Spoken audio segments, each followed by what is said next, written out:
Alors, pour ce premier point de notre rencontre technique, je vous propose un format un petit peu inhabituel sur la gestion des ravageurs d'automne, qui, vous le savez, sur Colza, qui, vous le savez, est une préoccupation majeure.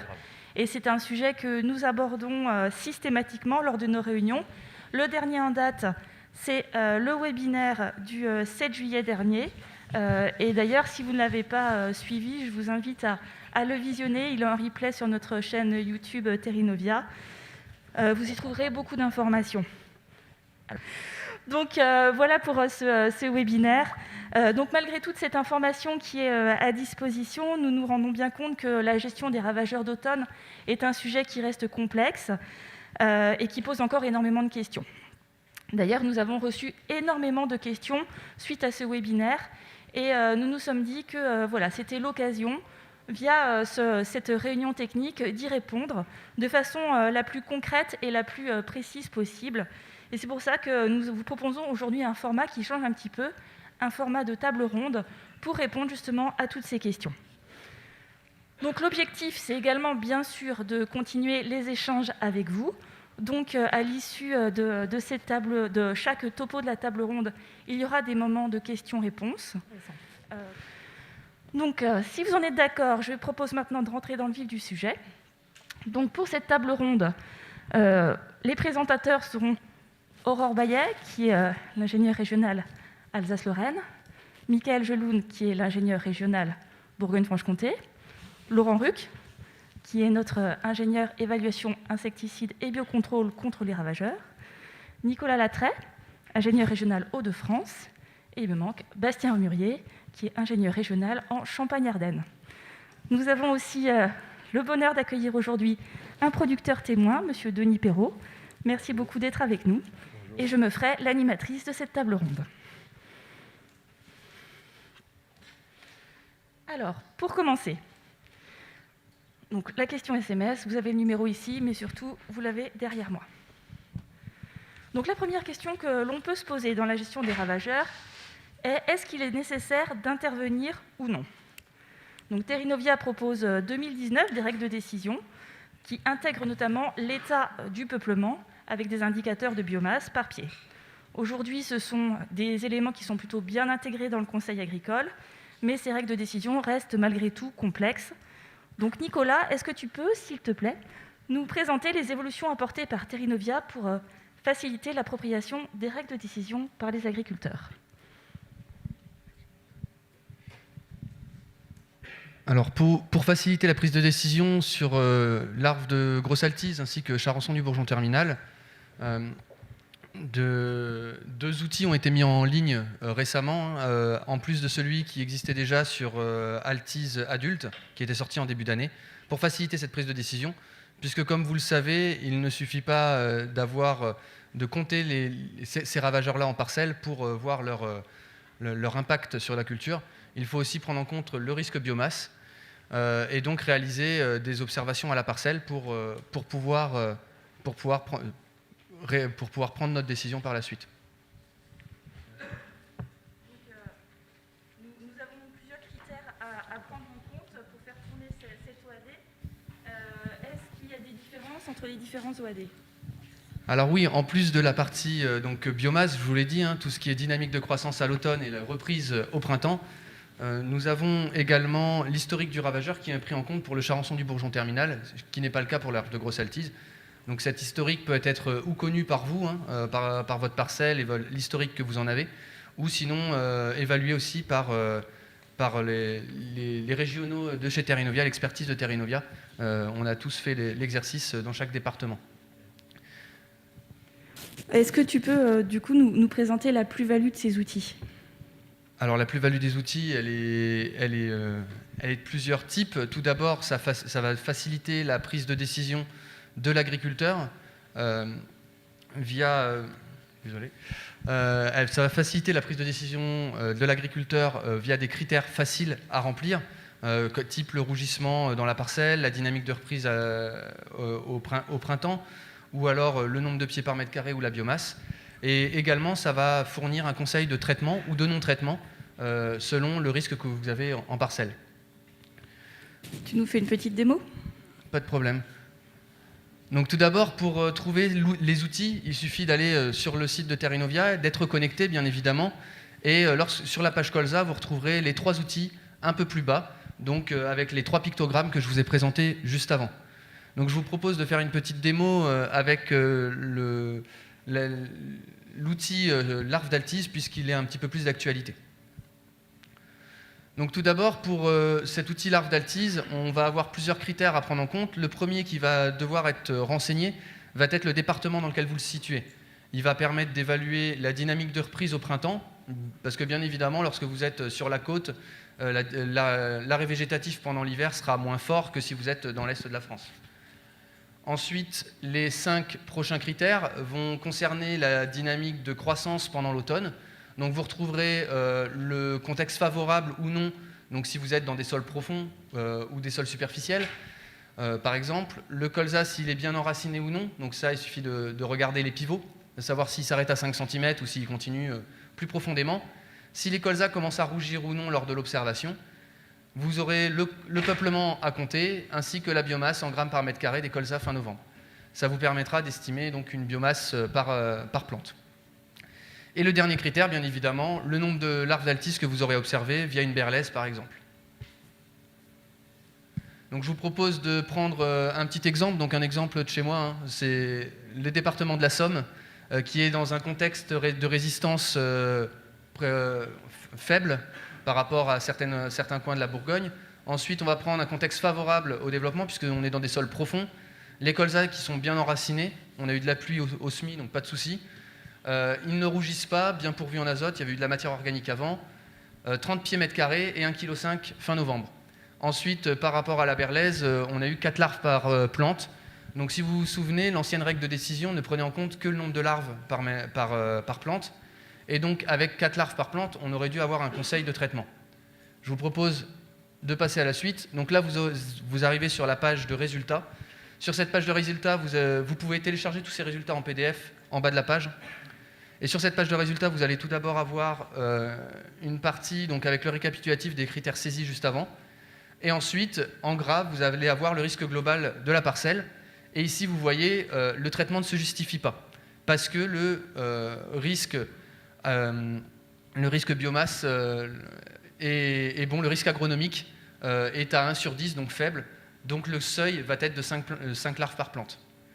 Pour en savoir plus, en bas, vous allez avoir 2 petits critères. Le premier, un petit détail sur le risque biomasse, comment il est évalué, et le risque d'arrêt précoce, qui permet de remplir le risque agronomique juste avant.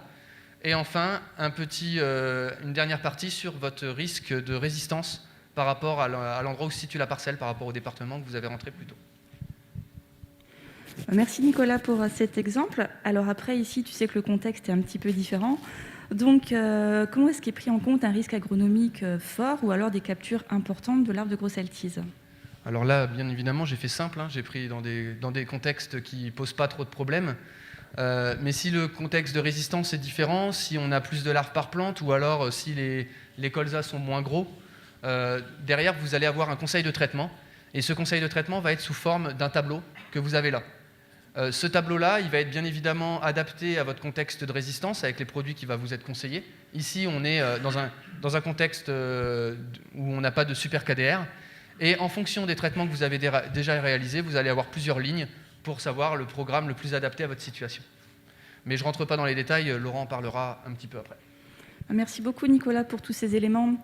Du coup, Laurent, maintenant je m'adresse à toi. Donc, en juillet dernier, lors du webinaire, nous avions répondu à l'interrogation sur la disponibilité du Fosmet pour la campagne 2021-2022, donc la campagne en cours. Vous vous rappelez qu'il y avait pas mal de questions qui se posaient. Et aussi, nous avions parlé de l'intérêt de profiter encore de cette molécule durant cette campagne pour faire baisser la pression de sélection sur les pyrètres. Et qu'en est-il aujourd'hui, Laurent, de ce dossier Fosmet ? Oui, donc bonjour à tous. Alors, c'est vrai qu'aujourd'hui, les modalités de retrait du Fosmet ne sont pas encore connues. La réunion s'est tenue la semaine dernière, donc on n'a pas encore les conclusions, mais on les aura très prochainement. Donc Terrinovia met tout en œuvre pour que les producteurs ne se trouvent pas sans solution à l'automne 2022. Alors c'est vrai qu'on échange régulièrement avec la société Gowan, autant d'un point de vue réglementaire, mais aussi la logistique, puisque c'est important pour approvisionner après en Fosmet. La filière et Terrinovia sont aussi en relation constante avec le ministère de l'Agriculture pour discuter de tous ces délais d'utilisation. C'est vrai que concernant les délais, la marge de manœuvre elle est étroite d'un point de vue calendrier, mais on devrait être à 1 ou 2 mois près. Peut-être qu'on pourra encore utiliser le Fosmet, le Boravi, à l'automne prochain. Donc on aura la décision dans les prochains jours ou les toutes prochaines semaines. Merci Laurent pour ces éléments. Alors, lors de ce même webinaire sur la gestion des ravageurs d'automne du colza, nous avons eu également de nombreuses questions sur l'efficacité des insecticides utilisables cet automne. Donc, les choses que nous savons sur les altises résistantes super KDR, donc très forte résistance, comme vous le savez, le Fosmet reste la molécule la plus efficace. En situation altise KDR, il y a un intérêt encore des pyrètres, mais surtout de la lambda-cyhalotrine, qui est plus efficace par rapport à la deltamétrine et à la cypermétrine. Néanmoins, nous avons eu pas mal de questions qui se sont posées et pas mal d'attentes autour des pyrétrinoïdes. Donc Laurent, première question, que peut-on attendre des pyrétrinoïdes particuliers comme les sphinvalérates? Et est-ce qu'il y a un intérêt en termes d'efficacité et voire même de pression de sélection? Donc il faudrait juste la petite diapo. Ah, c'est moi? Pardon. Donc là, juste pour vous rappeler la carte, la répartition des résistances, autant pour l'altise que pour le charançon du bourgeon terminal.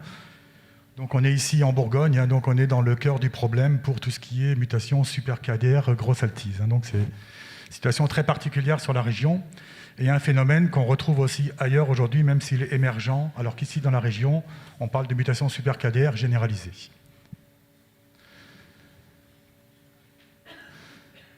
Alors en secteur super KDR comme ici, les pyrétrinoïdes ne fonctionnent plus du tout. Que ce soit, là il y a l'exemple de la lambda-cyhalotrine, la cypermétrine ou la deltamétrine. On voit qu'on est équivalent aux témoins sur le graphique de gauche.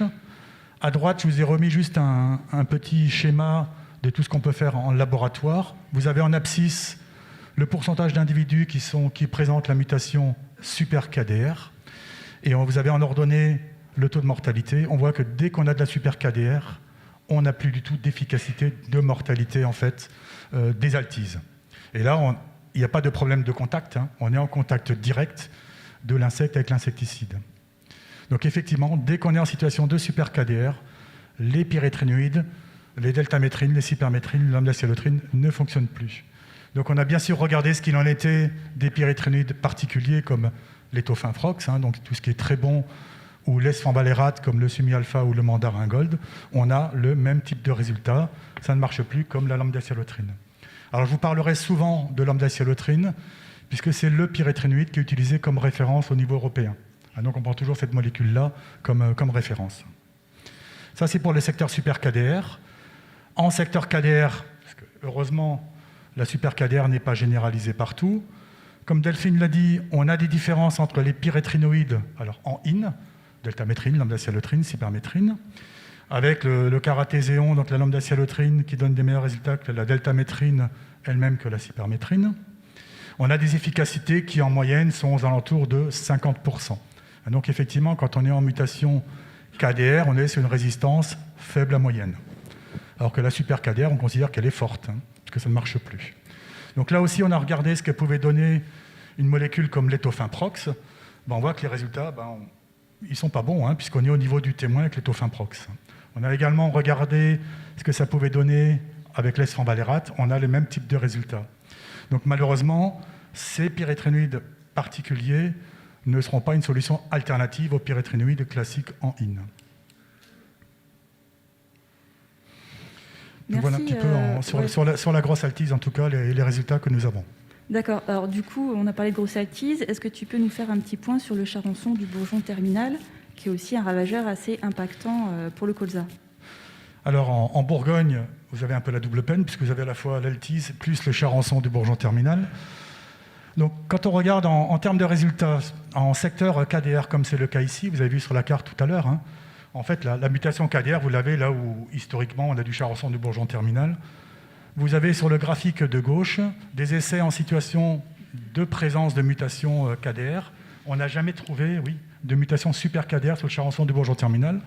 Ce qu'on peut voir dans ce cas-là, c'est que le boravie donc, a une efficacité équivalente à tout ce qui est pyréthrinoïde. Là aussi, les pyréthrinoïdes en IN, comme la deltamétrine, l'amdacylautrine ou cypermétrine.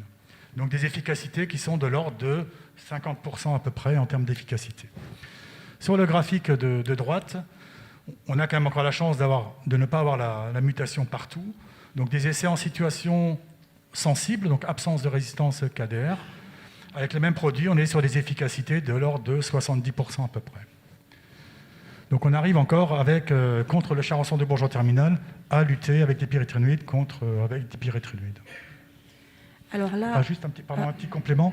On a regardé en conditions de laboratoire, on a fait quelques tests quand on avait suffisamment d'insectes vivants avec des inhibiteurs d'enzymes de détoxification. Et on a pu montrer que sur les populations qui présentaient le moins de mortalité, on avait à la fois la mutation de cible, donc KDR, mais on avait également de la détoxification. Donc naturellement, on a testé le très bon, l'étofimprox. Vous savez comme moi que sur Méligette, c'est résistant par détoxification. Donc on s'est dit, tiens, pourquoi ça ne pourrait pas marcher sur le charançon du bourgeon terminal? On n'a pas eu de bonne surprise dans les essais. C'est au même niveau que les autres pyréthrinoïdes. Mais en tout cas, on a également mis en évidence de la détoxification sur charançon du bourgeon terminal. Ben justement, c'est là où je voulais en venir, puisque jusqu'alors, on parlait super KDR, KDR, donc si je ne me trompe pas, résistance métabolique. Et donc là, tu viens de nous parler de résistance par détoxification. Est-ce qu'il est intéressant d'associer l'insecticide, du coup, à des inhibiteurs d'enzymes de dégradation des insecticides? Et puis, est-ce que c'est homologué et est-ce qu'on en trouve sur le marché? Alors déjà, la résistance par détoxification, en fait, c'est l'insecte qui va produire des enzymes qui vont dégrader ou inhiber l'insecticide. Donc il y a 3 grandes familles d'enzymes en fait, qui peuvent jouer ce rôle-là. Donc c'est vrai qu'en coléoptère, on n'a pas beaucoup d'informations. Alors pourquoi? Parce que pour faire ces tests-là, il faut beaucoup d'insectes vivants. Et on ne sait pas élever les coléoptères, donc en fait c'est de la capture au champ, en cuvette. Alors vous imaginez le charançon de bourgeon terminal, pour avoir quelques centaines d'individus, c'est pas évident. Donc on a peu de résultats. Mais on en a quand même quelques-uns. Et donc, on a quand même montré comme ça que sur charançon de bourgeon terminal, effectivement, on a de la résistance par détoxification. On a aussi quelques rares échantillons sur altise où on en a vu. Mais en tout cas, c'est moins fréquent sur la grosse altise que sur le charançon du bourgeon terminal. Mais aujourd'hui, il n'existe pas d'inhibiteur autorisé au champ, en France en tout cas. Merci Laurent, mais pourtant sur cette thématique, on a des retours du terrain et des questions qui nous sont posées sur des mélanges triazole plus insecticide. Donc la question c'est, est-ce que ces mélanges triazole plus insecticide peuvent jouer ce rôle et quel est l'avis de Therinovia sur cette pratique? Alors ce phénomène avait été mis en évidence sur le risque pollinisateur avec les triazoles et les imidazoles. Donc le premier exemple, ça devait être un pyréthrinoïde avec l'imidazole, ça devait être le prochlorase à l'époque. Donc effectivement, ça a été mis en évidence à ce moment-là. Du coup, le mélange pyréthrinoïde avec un fongicide avait été interdit pendant la floraison. C'était dans l'ancien arrêté ABAIC dit de 2003. Et il fallait respecter un délai de 24 heures entre l'application du pyréthrinoïde et l'application du fongicide en mettant le pyréthrinoïde en premier. Donc il y a aussi eu à cette époque-là des travaux qui ont montré que le mélange fongicide plus pyréthrinoïde pouvait avoir un effet sur les monooxygénases à cytochrome P450. Alors, c'est un nom un peu barbare, mais c'est une des 3 familles d'enzymes qui interviennent dans la détoxification. Donc effectivement, on s'est dit, tiens, pourquoi pas utiliser les fongicides? Le problème, c'est que les fongicides ne sont pas autorisés pour un usage pour lutter contre les ravageurs, et ils ne le seront jamais.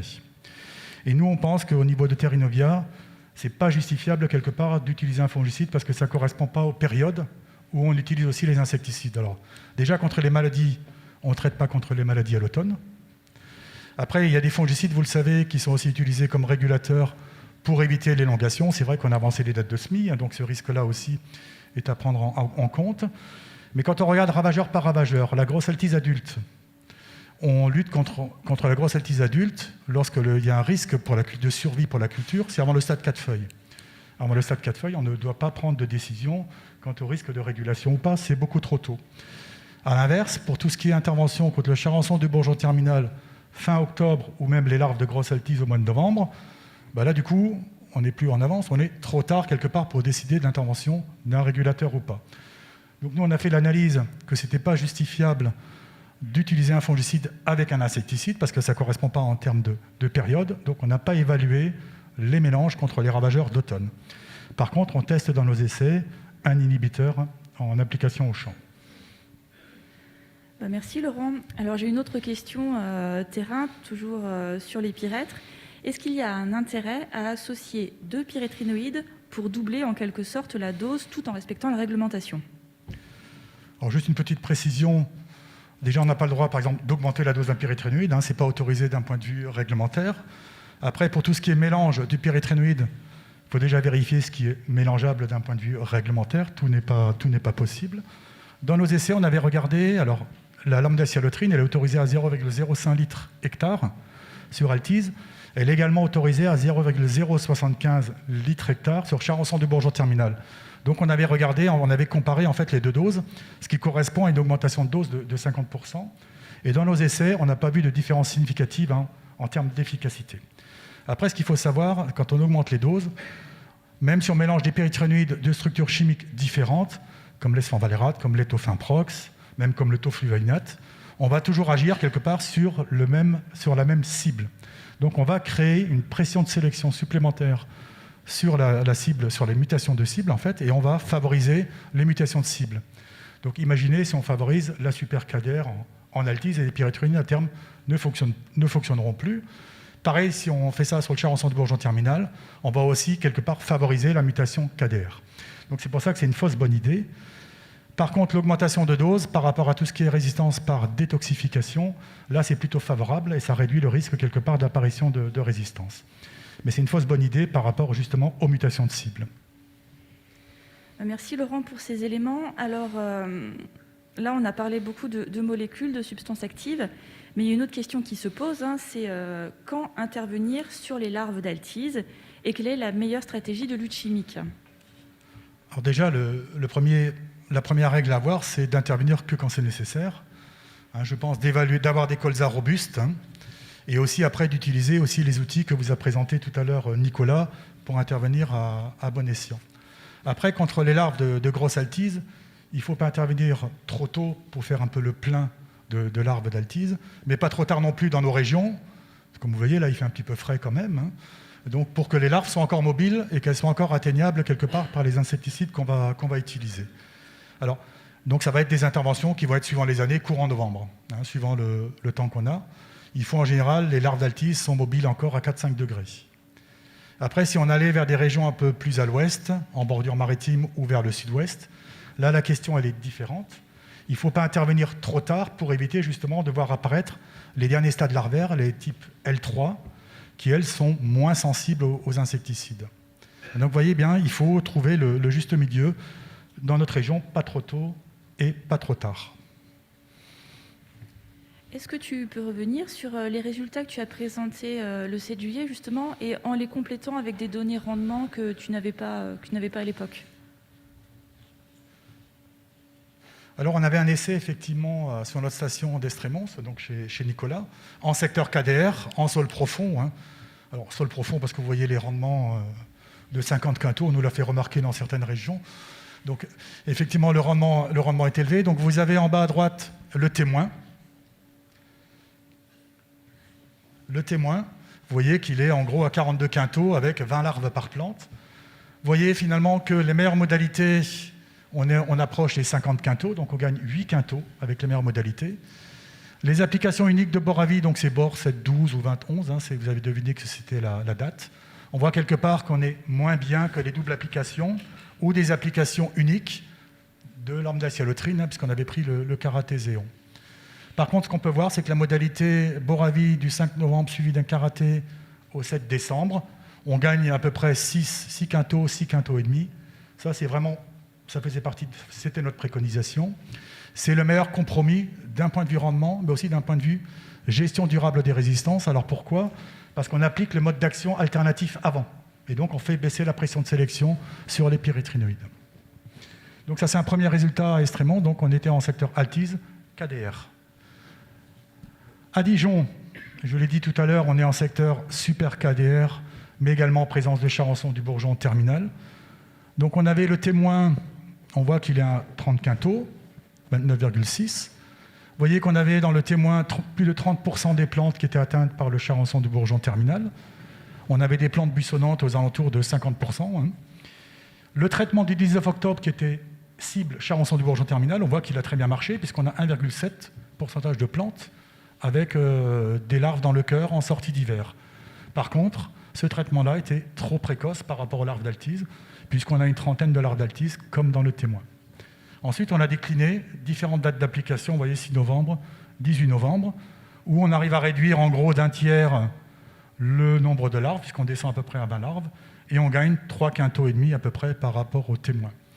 Donc il y a une application également du mois de février, elle était initialement prévue au mois de décembre, mais les conditions climatiques ont fait qu'au finalement, elle n'a été réalisée qu'au mois de février.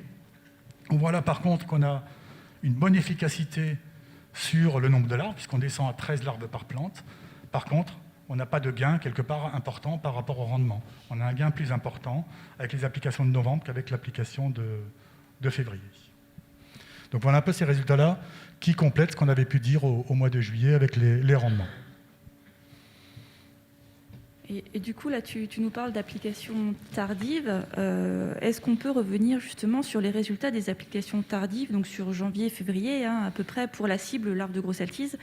Est-ce qu'elles ont permis de toucher les larves, d'une part, et puis est-ce que ça permet de sécuriser le rendement? Donc là, il y a le résultat d'un essai. Donc on a depuis 2016 une douzaine d'essais avec des applications sorties d'hiver. Donc en général, des applications qui sont faites au mois de février. Donc on est au stade C1, C2, donc reprise de végétation ou juste début montaison.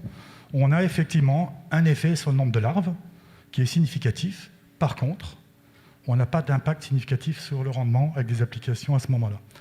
Et l'explication, je pense, il faut intervenir en fait contre les larves d'altise avant la fin de l'année. Alors pourquoi dans les secteurs froids? Parce qu'en fait, les galeries que peuvent faire les larves d'altise dans les plantes vont fragiliser les plantes par rapport au froid. Et si on était sur un secteur où il ne fait pas froid, à l'inverse, si on intervient trop tard, on risque d'avoir les fameuses L3, les derniers stades larvaires, qui sont plus difficiles à atteindre. Donc il faut intervenir dans notre région, on va dire au mois de novembre, et les secteurs un peu moins froids, au plus tard au mois de décembre, pour éviter justement l'apparition des L3 dans ces secteurs-là. Donc ça peut être, dans tous les cas, qu'une solution de rattrapage de pompier si vraiment je n'ai rien fait avant et si j'ai une grosse infestation. Mais la meilleure stratégie, c'est de régler le problème avant la fin de l'année. Et enfin, pour terminer sur les insecticides, donc comme vous le savez, hein, Terrinovia est acteur sur le volet réglementaire pour garantir la protection des futures campagnes. Nous avons débuté cette partie sur le délai d'usage du Fosmet. Hein, nous avons parlé donc du Fosmet.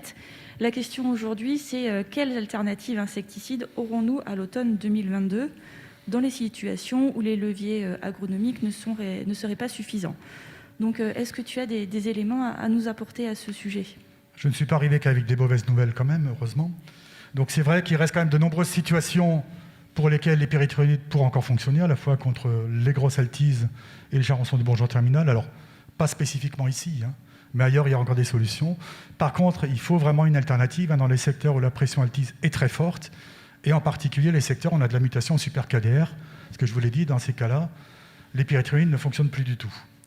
Donc j'avais repéré il y a quelques années un insecticide qui me paraissait intéressant, hein, en allant surfer un peu sur Internet. La molécule s'appelait le cyantranilyprol, et je me dis, tiens, ça, il faut le tester quelque part en végétation. Et donc nous avons commencé une collaboration avec la société Syngenta en 2017, en mettant en place des essais pour évaluer cet insecticide-là. Et pour la campagne 2021-2022, la campagne en cours, nous avons une trentaine d'essais qui ont été mis en place en collaboration. Alors vous avez, sur une trentaine d'essais, vous avez une dizaine d'essais dont vous voyez là sur la carte la localisation contre le charançon du bourgeon terminal. Et vous avez le même type de carte contre la grosse altise. Vous avez là une vingtaine d'essais au niveau national pour lutter contre les larves de grosse altise. Alors c'est vrai que la différence par rapport aux années précédentes, c'est que la nouveauté, c'est que nous allons faire des visites conjointes avec Syngenta en sortie d'hiver ou au printemps pour visiter ces essais. Alors c'est vrai que le dossier cyantranilyprol, le plus gros du travail, il est réglementaire, C'est un dossier difficile qui prend du temps. La substance active, elle est déjà autorisée en Europe, et en France, elle ne l'est que sous forme en usage agricole. Elle ne l'est sous l'article 53, donc un article de dérogation. Alors quelques exemples, c'est tout ce qui est en cerise, par exemple, en complément du Fosmet, mais également, un autre exemple, c'est la fève fraîche, par exemple, contre la bruche de la févrole. Alors c'est vrai que les plus hautes instances sont sensibilisées aux enjeux de la filière colza, par nos actions. Si on doit arriver quelque part à obtenir une solution, à court terme, ça sera forcément sous forme de dérogation, parce que l'homologation n'est pas attendue avant l'automne 2025. Et il faut aussi également rappeler que pour nous, les cibles prioritaires sont les larves de grosse altise et le charançon du bourgeon terminal. Est-ce que tu as des résultats sur le cyantranilyprol à nous montrer? Donc juste quelques résultats pour vous montrer l'intérêt de la molécule. Donc en larves de grosse altise, vous avez sur le petit graphique de gauche, vous avez en secteur KDR. Donc on voit que alors c'est appelé projet ici le cyantranilyprol. On voit qu'en termes d'efficacité, c'est au niveau d'un caratéséon un petit peu mieux qu'un boravie. Ça c'est en secteur KDR. Donc là, ça pourrait offrir une alternative aux pyréthrinoïdes pour les faire durer le plus longtemps possible. Et en secteur super KDR, là par contre, on voit que les pyréthrinoïdes ne fonctionnent plus. Et là par contre, le cyantranilyprol pourrait se substituer quelque part au boravie, puisqu'on a une efficacité tout à fait comparable à ce qu'offre le boravie aujourd'hui. Donc suivant le secteur où on se trouve, ça peut avoir vraiment un intérêt. Donc ça c'est sur altise. Un essai donc de Syngenta, donc sur charançon du bourgeon terminal en région centre. Donc là on est en secteur KDR, comme ici en Bourgogne. On voit là le projet, on voit qu'on est sur un témoin qui a 40% de plantes avec des larves de charançon dans le cœur en sortie d'hiver. On voit que finalement la solution est intéressante puisqu'on est à 4% de plantes seulement touchées. Il y a aussi des doubles applications, mais la deuxième application n'a pas eu d'effet sur charançon du bourgeon terminal. Vous voyez donc, on compare à un karaté ou un boravie, où on a des efficacités tout à fait intéressantes avec la molécule. Qu'est-ce que ça donne en termes de rendement? Vous avez donc là les 4 histogrammes sur la gauche avec une seule application, donc le témoin à 30 quintaux. On voit qu'on monte jusqu'à 34 quintaux avec une application. Et par contre, on voit qu'on a un gain supplémentaire sur les doubles applications, puisqu'on a un gain de 7-8 quintaux par rapport au témoin. Là, on cumule l'efficacité charançon du bourgeon terminal, mais aussi une efficacité sur les larves d'altise, parce qu'on avait également dans cet essai-là présence de larves d'altise.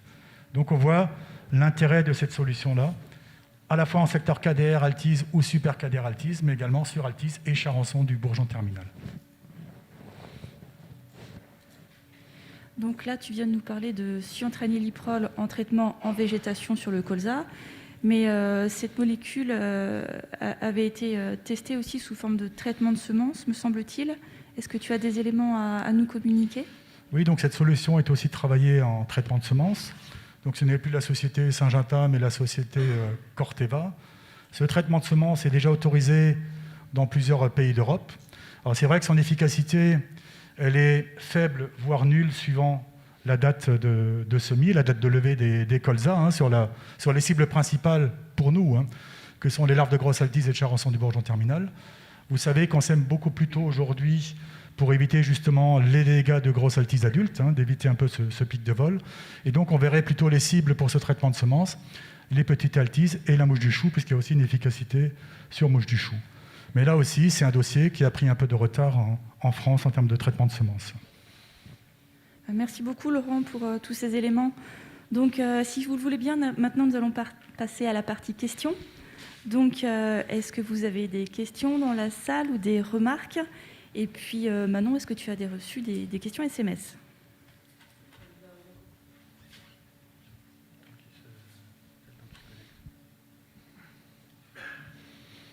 S'il y en a qui ont des questions avec une grosse voix, n'hésitez pas. Du coup, oui, j'arrive.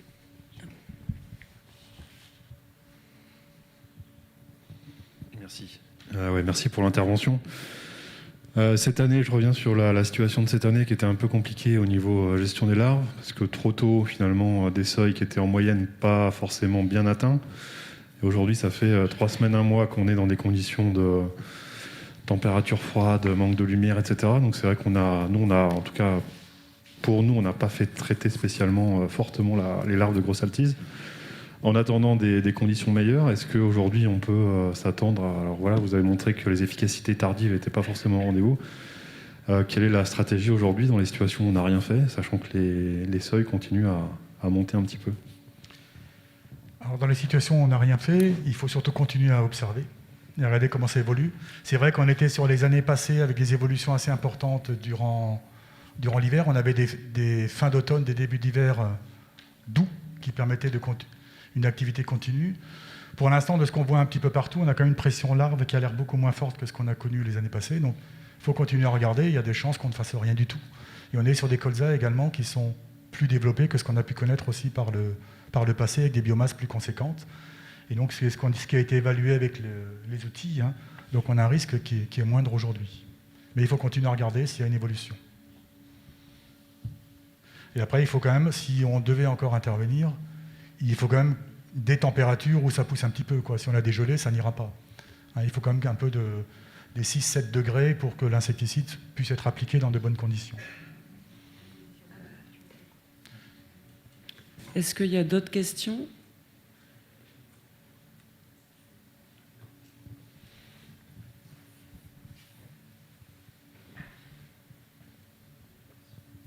Bonjour, merci pour l'intervention. Est-ce que vous avez des éléments par rapport à l'intérêt de l'adjuvantation pour les insecticides? Alors ça avait été regardé, on a regardé par rapport aux pyréthrinoïdes, où ça avait été travaillé aussi par la société Gowan avec le Fosmet.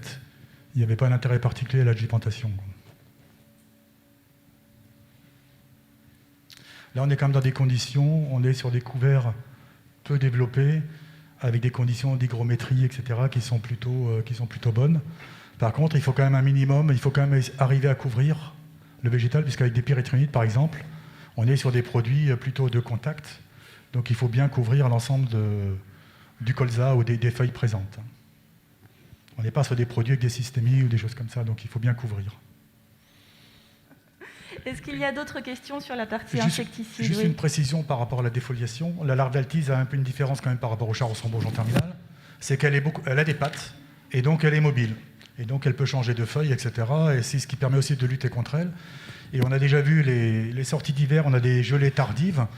Quand les feuilles sont sénescentes suite au gel, on voit les larves d'altise qui se baladent en fait sur les parties qui restent encore jeunes et qui cherchent à rentrer de nouveau dans la plante dans les parties jeunes. Donc ça aussi c'est une particularité de la larve d'altise par rapport à la larve du charançon qui elle est piégée quelque part dans le colza. Pas de questions SMS? Si. Il y avait une question par SMS qui demandait: est-ce que la résistance aux insecticides s'étend sur le territoire? Alors vous avez vu tout à l'heure, j'ai montré la carte.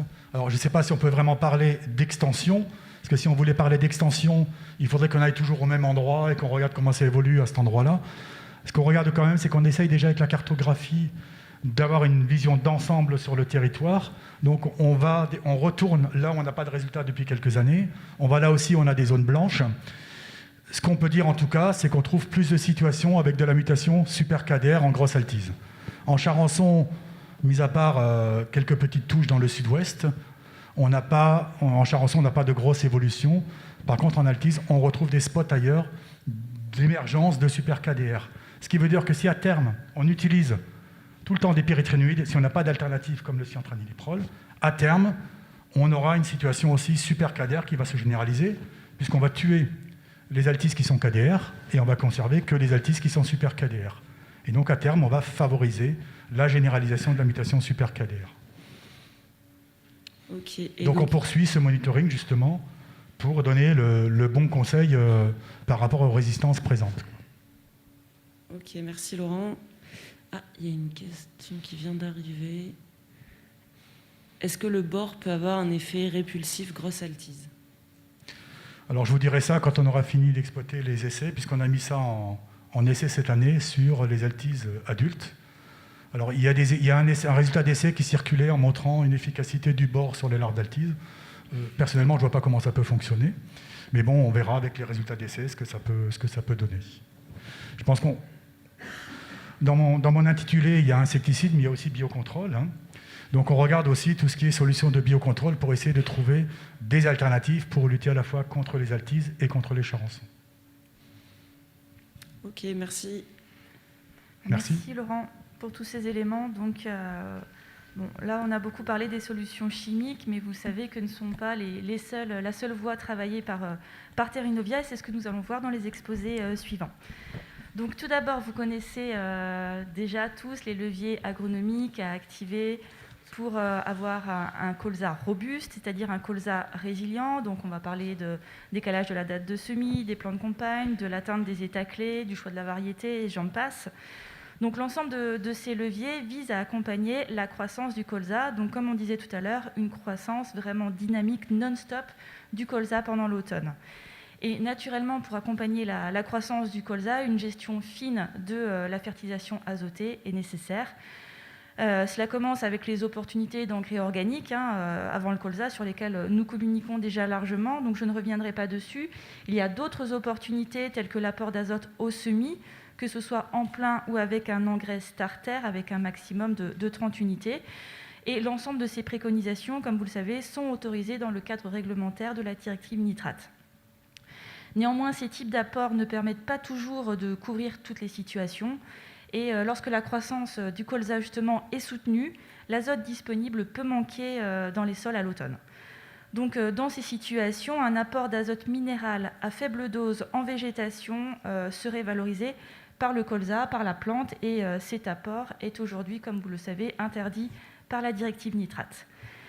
Nous souhaitons, Terrinovia, nous souhaitons vraiment que ce dossier fertilisation azotée, qui suscite beaucoup de questions et beaucoup d'intérêt, comme on l'a vu tout de suite d'ailleurs, soit réouvert à la discussion.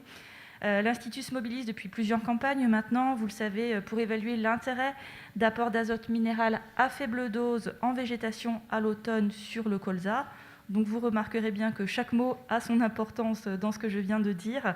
Et surtout, l'intérêt d'évaluer les conditions dans lesquelles il s'avère utile, cet apport, et surtout sans risque supplémentaire vis-à-vis de l'environnement. Donc Bastien, c'est toi qui vas nous présenter ce dossier. Donc est-ce que tu peux nous dire déjà pourquoi est-ce que Terrinovia travaille ce dossier ? Merci Delphine. Alors déjà effectivement, donc là, je vous propose du coup de faire un petit point justement sur ces travaux qui sont en cours. Hein. Donc travaux effectivement que je rappelle qui alimenteront en tout cas les discussions qui vont avoir lieu donc dans les plans de directive nitrate, que ce soit à l'échelle nationale comme régionale. Et donc on va essayer de vous montrer un peu qu'est-ce qu'on met en œuvre justement pour essayer d'argumenter par rapport à ce levier du coup de l'azote à l'automne. Alors quelques arguments quand même en plus déjà pour rappeler pourquoi décaler cet apport à l'automne plutôt qu'au semis.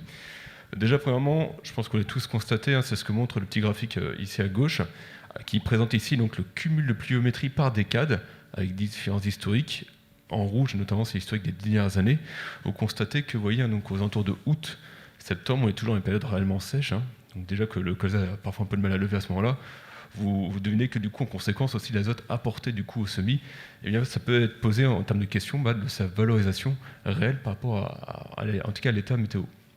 Par contre, à l'inverse, vous voyez, aux alentours d'octobre, début octobre, c'est toujours à ce moment-là qu'on se retrouve actuellement, eh bien, un cumul de pluviométrie qui est toujours régulier et toujours assez élevé.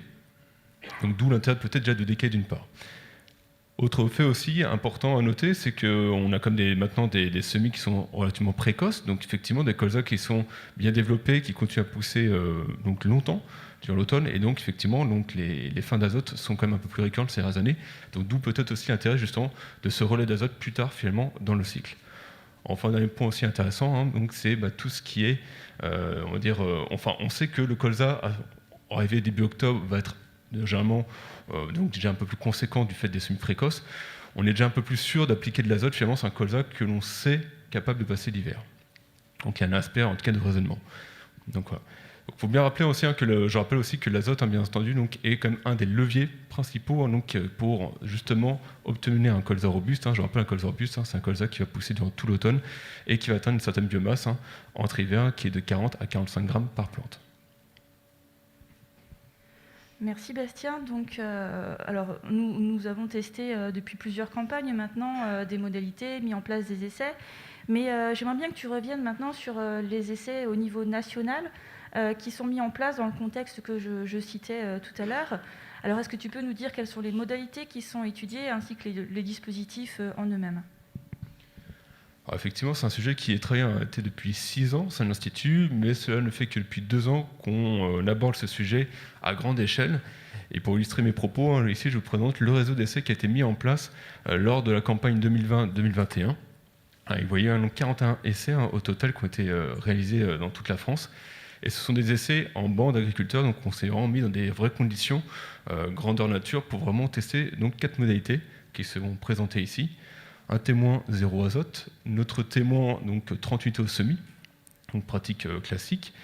L'autre modalité qui nous intéresse le plus, donc 30 unités en végétation, donc aux alentours de début octobre. Et enfin, on a même poussé un peu le vis plus loin en faisant un double apport, semis plus 30 unités en végétation. Est-ce que tu peux nous présenter les résultats provisoires, les premiers résultats des essais qui sont mis en place maintenant ? On va rentrer tout de suite dans le vif du sujet. Concrètement, est-ce que ça va apporter un plus justement par rapport à la nuisibilité des larves de grosse altise ? Alors, ce que vous présente ici, le graphique donc, qui présente le pourcentage de plantes buissonnantes en sortie d'hiver, qui va donc traduire justement cette nuisibilité. On retrouverait du coup en bleu notre témoin 0 azote, en jaune donc notre modalité 30 unités à l'automne, en vert clair donc 30 unités au semis, et enfin en rouge notre double apport. Déjà, ce qu'on constate, c'est que vous voyez, dès qu'on apporte de l'azote, tout de suite, on fait baisser drastiquement le pourcentage de plantes buissonnantes. Donc on voit qu'il y a un réel plus. Point également aussi intéressant, vous voyez que notre modalité finalement 30 unités à l'automne, il y a quand même une tendance encore nettement meilleure que notre modalité 30 unités au semis. Donc on voit qu'on améliore encore un peu plus justement cet aspect de baisse de nuisibilité des larves de grosse altise. Enfin, dernier point, vous voyez que le double apport d'azote n'apporte rien de plus finalement par rapport aux deux autres modalités. Donc, dans les faits, qu'est-ce qui peut expliquer un peu justement cette tendance encore d'amélioration de l'apport d'azote à l'automne ? En fait, cet apport à l'automne va booster l'un des indicateurs de robustesse qui est la croissance automnale. Alors, pour illustrer le tout, déjà le petit graphique à droite, qui est vraiment un graphique pour schématiser concrètement l'évolution de la croissance en fonction de l'apport d'azote au semis et de l'apport à l'automne, c'est qu'on va avoir une croissance qui va être un peu plus retardée à l'allumage pour notre modalité à l'automne, mais l'intérêt c'est que cette croissance va par contre perdurer un peu plus longtemps durant l'automne, et donc notamment lorsqu'on a la présence des larves de grosse altise. Et pour illustrer mes propos avec des chiffres, c'est le graphique de gauche qui présente justement le gain de biomasse entre octobre et l'entrée d'hiver, donc sur l'axe des abscisses donc pour notre modalité 30 unités au semis, et sur l'axe des ordonnées pour notre modalité 30 unités à l'automne. Vous voyez que tous les points verts sont au-dessus justement de la diagonale, donc on a un gain d'azote qui est plus prononcé justement pour notre modalité 30 unités à l'automne. En moyenne, on a un gain de biomasse de 380 grammes par mètre carré, donc par rapport à notre modalité 30 unités au semis. Et du coup, Bastien, la question qui se pose maintenant avec un apport d'azote à l'automne, c'est est-ce que ça a des conséquences sur le raisonnement de la dose d'azote totale au printemps ? Voilà. Est-ce que tu as des éléments à ce sujet ? Alors, bien entendu, vous aurez deviné que donc, pour en tout cas défendre un dossier, durant toutes les discussions au plan d'actifs nitrates, on se doit bien sûr de regarder tous ces aspects justement de valorisation de l'azote, voir si cet azote qu'on apporte n'est pas perdu en conséquence. Alors déjà, un premier point, on a mesuré à chaque fois notre dose d'azote conseillée pour chaque modalité. Et le graphique ici là, vous montre en fait la différence de gain ou non d'azote entre notre témoin 0 azote et notre modalité 30 unités à l'automne. Et concrètement, vous voyez constater qu'on a dans la plupart des situations une économie d'azote qui est en moyenne de moins 35 unités. Donc finalement, les 30 unités qu'on apporte à l'automne, on les retrouve concrètement en sortie d'hiver, donc au printemps lorsqu'on fait le calcul. Point également aussi important, sachez qu'on a fait le même exercice pour notre modalité, donc 30 unités au semis, et ce gain était de moins 25 unités. Donc vous voyez, là également aussi, on a un léger encore gain d'azote par rapport à la modalité du coup à l'automne. Enfin, l'autre point important aussi qu'on a regardé, c'est tout ce qui va être reliquat d'azote entre hiver. Donc sachez qu'on a également aussi fait des mesures sur l'ensemble des essais, et on n'a rien vu de significativement différent entre notre témoin 0 azote, notre modalité 30 unités au semis et notre modalité 30 unités à l'automne. Alors bien entendu, hein, ça reste une campagne donc, qui a été faite, hein, donc, une campagne d'essai. Donc à continuer, donc on va poursuivre pour l'instant donc, cette étude sur cette seconde campagne, justement, pour avoir un contexte météo différent, pour voir si ça tient toujours à route. Mais pour le moment, les essais qui ont été mis en place, donc c'est ce que je vous illustre ici avec une photo d'un essai qui est localisé dans la Marne, eh bien ça va dans le même sens, hein, avec une réelle différence notamment de biomasse en faveur justement donc, des modalités, notamment 38T à l'automne. Bien, merci Bastien pour cette présentation, pour tous les éléments que tu nous as présentés. Alors vous l'aurez compris ici, hein, ce sont des éléments qui sont là pour être versés en fait au dossier que nous souhaitons réouvrir pour la directive nitrate. Donc je vous le rappelle, hein, ici, il ne s'agit pas ici de préconisation, hein, puisque c'est interdit dans le cadre de la directive nitrate, mais de résultats provisoires, en tout cas de recherche. Donc on en a fini pour cet exposé. Est-ce que vous avez des questions sur ce sujet ?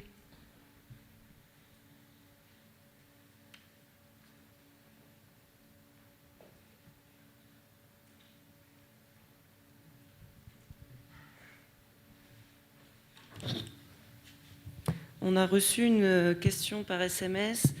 Avez-vous une comparaison azote minéral en octobre vs matière organique type fiente de volaille ou fumier au semis ?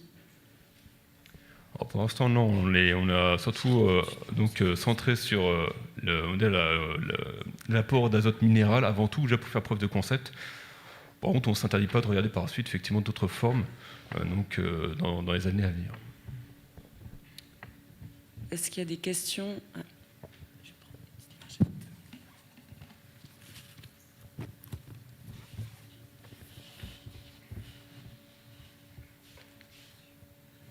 Est-ce que vous avez mesuré des effets sur le rendement de ces apports d'azote ? Alors, là, j'ai pas forcément d'éléments de rendement derrière, mais normalement, vu par rapport au pourcentage de viabilité dans certains essais, oui, il y a quand même un gain, bien sûr, qui est noté sur les apports d'azote, bien entendu. Après, j'ai pas forcément là de chiffres comme ça à vous présenter là dans les diapos. Après, par rapport à toutes ces questions, hein, que ce soit la question SMS sur l'apport d'azote organique versus apport minéral en végétation, ou bien alors sur cette question de sécurisation des rendements, ce sont des choses effectivement que nous avons mesurées depuis plusieurs années. Et jusqu'alors, nous communiquons beaucoup plus sur le levier apport organique. Déjà, c'est ce que je disais tout à l'heure en introduction, parce que d'une part, c'est autorisé, et d'autre part, ça permet une libération par la minéralisation lente tout au long de l'automne d'azote pour accompagner justement la croissance du colza. Donc effectivement, ça reste quelque chose qui est vraiment très positif, hein, l'apport organique. Après, pour revenir sur les rendements, comme on l'a dit, apporter de l'azote à l'automne, alors bien sûr, ce n'est pas un insecticide, vous l'aurez compris, c'est un levier agronomique pour permettre cette croissance continue et avoir un colza robuste. À partir du moment où on arrive à atteindre les états clés et le colza robuste, ça nous permet de sécuriser le rendement, bien sûr. Et l'autre chose, le fait qu'on apporte 30 unités à l'automne, on l'a dit, ça ne changeait pas la dose finalement, le raisonnement au printemps, puisque l'azote qui est apporté à l'automne va être intégré dans la biomasse. Et quand vous calculez votre apport d'azote pour le printemps, votre dose prévisionnelle, vous mesurez la biomasse entrée-hiver et sortie-hiver, donc c'est pour ça que c'est intégré dedans. Et donc, en fait, ça ne va pas faire de l'azote en plus, donc du rendement en plus du fait de l'azote apporté. Si il y a un gain sur le rendement, ça sera un gain par rapport à l'effet larve que ça peut, ravageur finalement que ça peut avoir.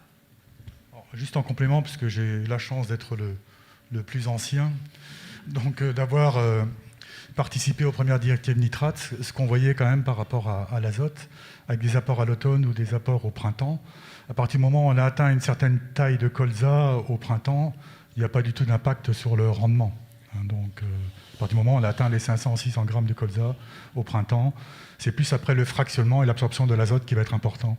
Et donc, il n'y a pas d'impact directement, en plus ou au moins, des apports d'azote à l'automne.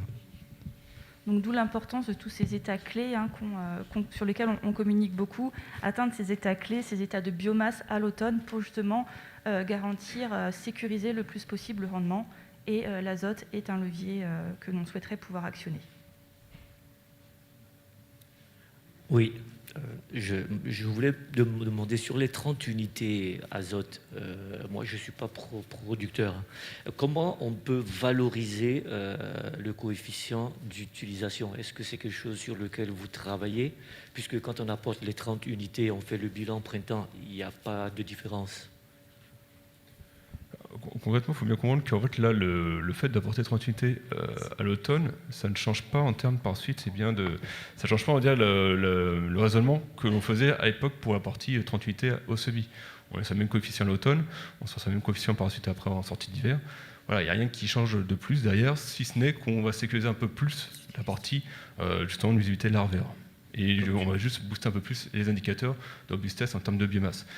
Mais derrière tout ça, voilà, le raisonnement en tout cas de mesure ne change rien sur le colza. Oui, juste un complément, en espérant avoir bien compris la question.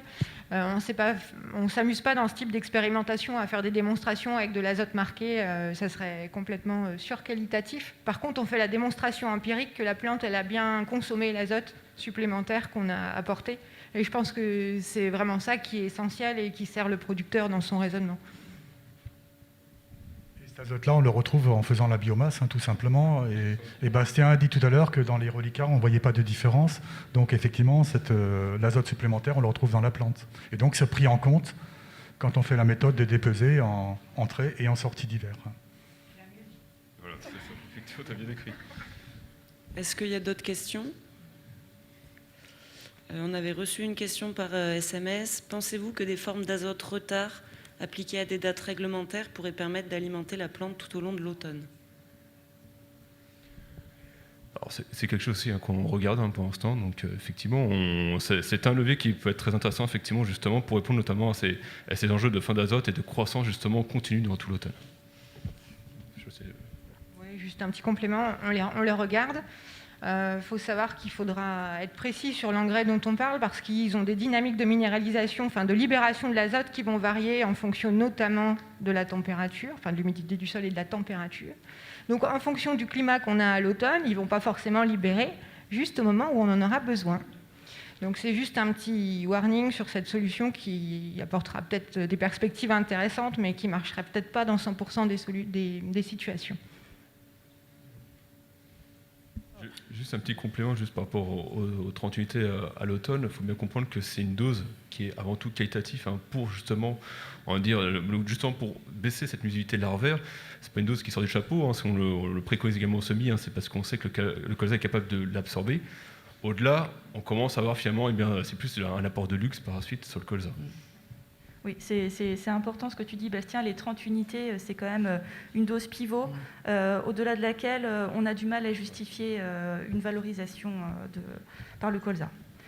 Si vous le voulez bien, je vous propose de continuer sur le dossier suivant. Donc voilà, on va changer un petit peu, continuer un petit peu notre cheminement. Et comme on l'a dit tout à l'heure, à l'échelle de la parcelle, la lutte contre les ravageurs d'automne passe avant tout par la mise en place d'un colza robuste, avec une bonne implantation et tout ce dont on vient de parler jusqu'alors. Donc ce sont des leviers agronomiques qui ont fait leurs preuves et qui seront peut-être complétés par d'autres à l'avenir. Bien sûr, il y a d'autres choses à explorer. Et justement, nous vous proposons aujourd'hui d'explorer d'autres leviers qui sont parfois en rupture et que nous avons testés lors des dernières campagnes. Alors c'est toi, Aurore, qui va nous présenter quelques résultats de pistes qui sortent parfois des sentiers battus. Donc tout d'abord, si on parle plan de piège vis-à-vis des larves. C'est le premier sujet que j'aimerais que nous voyions ensemble. Est-ce que tu peux nous expliquer le principe des variétés dites pièges à larves d'altise ? Oui, alors quand on parle variété piège, on pense tous spontanément aux variétés pièges pour lutter contre les infestations de méligettes au printemps. Là, en fait, c'est le même concept qui est appliqué aux larves d'altise. Le principe, c'est d'ajouter 10% de variétés dites attractives vis-à-vis des larves d'altise dans la semence pour, au final, concentrer l'infestation sur ces plantes. Donc voilà le principe qui est proposé. C'est vrai qu'aujourd'hui, on a fait la démonstration qu'il existait une variabilité dans l'attractivité. Tous les colzas ne sont pas aussi attractifs vis-à-vis des larves d'altise. Ça, on le sait aujourd'hui. Maintenant, ce qui reste à démontrer, c'est l'intérêt pour le producteur, à l'échelle d'une parcelle agricole, d'ajouter ces 10% de variétés dites attractives. Donc, pour répondre à cette question, Terre Innovia a fédéré un important réseau expérimental. Cette année, il y a une 60aine d'essais mis en place sur le territoire national. Ça mérite d'être salué. Il y a des essais Terre Innovia, mais il y a aussi beaucoup d'essais de partenaires, puisque la plupart des partenaires ont joué le jeu sur cette thématique. Donc, je le redis, je le salue, et j'espère que cette mutualisation de moyens qui est remarquable nous permettra de répondre très rapidement à la question qui est posée, à savoir est-ce que ça rend un service aux producteurs. Donc c'est un teasing, parce que les résultats arriveront au printemps 2022. Bon, voilà, rendez-vous pris. Du coup, des leviers plus exploratoires sont également travaillés par Terre Innovia. Donc parmi les idées de toute nature qui peuvent émerger suite à des discussions, à des rencontres, on nous demande régulièrement si le broyage des feuilles de colza en fin d'automne nous permettrait de réduire la pression larvaire. Donc on en parlait un petit peu tout à l'heure finalement. Alors est-ce que tu peux nous faire part des premiers résultats de Terre Innovia sur ce sujet et nous dire si c'est une piste intéressante ? Oui, alors la défoliation, ce n'est pas un sujet tout à fait nouveau, c'est un sujet qui a déjà été pas mal travaillé par nos voisins anglo-saxons. Et au niveau de Terre Innovia, depuis l'an passé, on s'est ressaisi de leurs travaux en se posant une question, c'est est-ce que leurs résultats seraient transposables dans notre contexte de production français ?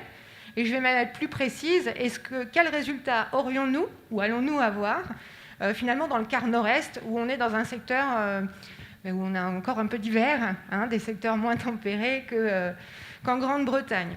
Donc on s'est posé cette question, on s'est intéressé à la défoliation en regardant finalement deux techniques, puisqu'il y a plusieurs façons de défolier les colzas. La première qui est le pâturage, et la seconde qui est le broyage mécanique.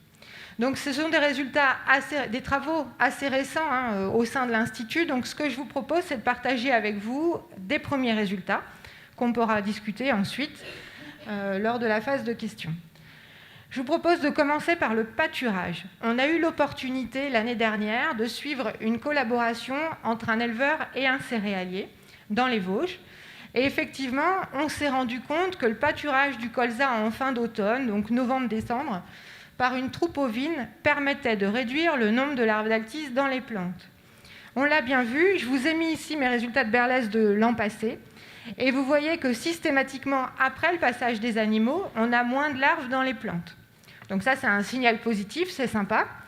J'attire toutefois votre attention sur le fait que je vous propose là un résultat qui n'est que partiel. Je vous parle de nombre de larves d'altise dans les plantes, mais je ne vous parle pas de réduction de dégâts des plantes. Dans l'expérience que nous avons menée l'année dernière, on n'a pas eu de dégâts sur plantes, on avait des colzas magnifiquement enracinés, et puis une infestation larvaire somme toute mesurée. Vous voyez qu'on n'a pas dépassé 5 larves par plante. Donc pas de conséquences pour la culture dans ces conditions-là.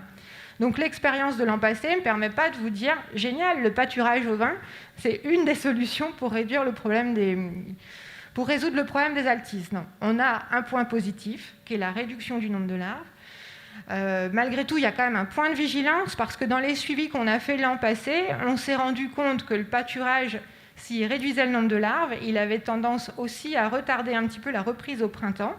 Il modifie un petit peu la dynamique de reprise. L'an passé, on a observé un écart de l'ordre d'une semaine entre le colza qui était pâturé et celui qui était non pâturé. Et vous savez, comme moi, que la dynamique de reprise au printemps, elle est déterminante dans la nuisibilité des larves. Donc peut-être qu'on aurait eu pas eu le même résultat si on avait eu une infestation beaucoup plus importante. Donc voilà, des premiers résultats qu'on confirme à nouveau cette année avec une expérience de ce type-là et sur des colzas beaucoup plus petits. L'année dernière, c'était sur des colzas de 2,5 kg. Cette année, c'est des colzas qui font à peine 1 kg. Donc, affaire à suivre. On a regardé également ce qu'il en était en termes de défoliation mécanique, parce que tout le monde n'a pas une troupe ovine sous le coude à mettre dans les colzas. Donc ça s'adresse peut-être au plus grand nombre, cette technique du broyage. Là, ce sont mes collègues des Yvelines qui ont regardé ça l'an passé, qui ont mis en place 2 essais. Je vous présente le concentré d'un essai ici. De toute façon, les deux racontaient la même histoire. Et la fin de l'histoire, elle ne va pas tout à fait dans le sens que ce que l'on aurait pu espérer, là encore. On va décrypter ensemble cette diapositive avec les résultats. Donc, dans nos essais, on a 2 dates de défoliation, une première fin novembre et une seconde modalité où on a défolié très tardivement, vous voyez, tout début janvier. Donc, évidemment, ça réduit drastiquement la biomasse, ça vous en doutez. Je ne peux pas vous dire de combien est réduite l'infestation larvaire dans cet essai, puisqu'il n'y a malheureusement pas eu de Berlès de fait.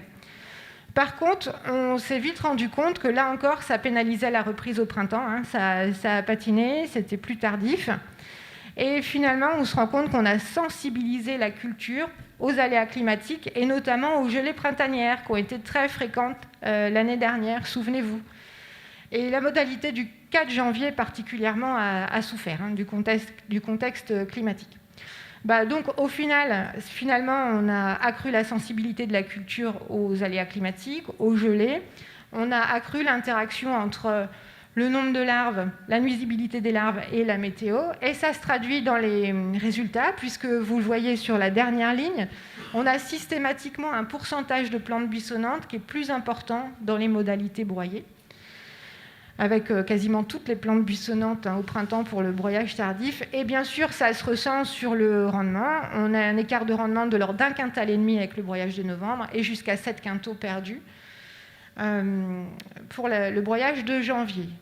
Donc je vous le disais, des résultats qui malheureusement vont à contresens de ce qu'on pouvait espérer. On ne va pas tout conclure sur une année d'essai. On a remis en place des essais de ce type-là cette année. Malgré tout, qu'est-ce que nous dit cette expérience ? Elle nous dit que dans certains contextes pédoclimatiques, la technique peut être contre-productive. Voilà. Bon, on aura peut-être l'occasion d'en discuter dans la partie discussion, puisque certains l'ont testé dans la salle. Ah, donc c'est intéressant. Donc en tout cas, là, on a parlé broyage, pâturage, et lors du dernier webinaire, il y a eu aussi des questions concernant l'impact de passage d'outils en fait, sur les populations d'altise. Donc passer des outils dans les colzas impact sur les altises adultes. Est-ce que tu as des informations à ce sujet ? Oui. En fait, la question précise qui nous a été posée, c'est est-ce qu'un passage de RC-Tri pourrait limiter l'infestation larvaire ? C'est vrai que l'idée, en théorie, elle est assez séduisante. Vous savez comme moi que les altises, elles pondent à la surface du sol, au pied des plantes. Donc on pourrait imaginer qu'un passage d'outils pourrait détruire au moins une partie des œufs dans la mesure où ils passent entre la ponte et l'éclosion, les pointus déjà, avant que les larves montent dans la plante. Donc en théorie, c'est assez séduisant. On a essayé de regarder ce que ça pouvait donner dans nos essais. Et je ne vous présente aucun résultat d'essai ce matin, tout simplement parce que c'est allé dans tous les sens. Voilà. Donc aujourd'hui, on n'a pas démontré l'intérêt du passage de RC-Tri pour limiter le nombre de larves dans les plantes. Par contre, on pouvait s'en douter, mais on l'a confirmé rapidement dès la première année d'essai. En fait, il apparaît que cette technique, elle est quand même extrêmement difficile à mettre en œuvre. Quand le modèle il vous dit « allez, c'est le bon moment pour y aller », vous n'êtes pas forcément dispo, ou alors c'est tout simplement pas les bonnes conditions pour passer à un outil mécanique. On est quand même fin octobre, souvent sur novembre. Vous imaginez que les créneaux sont quand même relativement restreints. Donc, au-delà de l'efficacité de la RC-Tri qui reste à démontrer pour tuer les larves d'altise, c'est la pratique qui semble difficilement réalisable. Merci pour ces éléments. Alors, je vais revenir sur un sujet que tu avais abordé lors de réunions précédentes, c'est sur le décalage du stade du colza. Et notamment, on avait parlé d'implantation de colza de printemps en hiver, ou alors d'implantation de colza plus tardive, c'est-à-dire bouger les dates de semis dans l'autre sens, en espérant avoir à la fois un effet que ça ait un effet sur les conditions climatiques et aussi peut-être un impact ou un évitement des ravageurs. Alors, où est-ce que c'en est de cette manip ? On l'a tenté. On a testé ces stratégies d'évitement. Et là encore, je ne suis pas porteuse de bonnes nouvelles, moi, mais j'essaye de le faire avec le sourire. J'espère que vous voyez mon sourire dans les yeux. Non, on a tenté ces stratégies d'évitement. Concrètement, l'année dernière, je vous ai mis une carte. On a mis en place 16 essais où on a été semé du colza d'hiver et du colza de printemps, entre mi-octobre et début novembre. Voilà ce qui a été mis en place. Bon, vous voyez plein de petits points rouges sur ma carte, notamment sur notre secteur, le quart nord-est. Tout simplement, c'est les sites qui ont été abandonnés, qu'on n'a pas pu emmener jusqu'à la récolte pour des problèmes d'implantation, pour des problèmes de gel, de déchaussement, d'attaque de ravageurs. Et je vous en passe.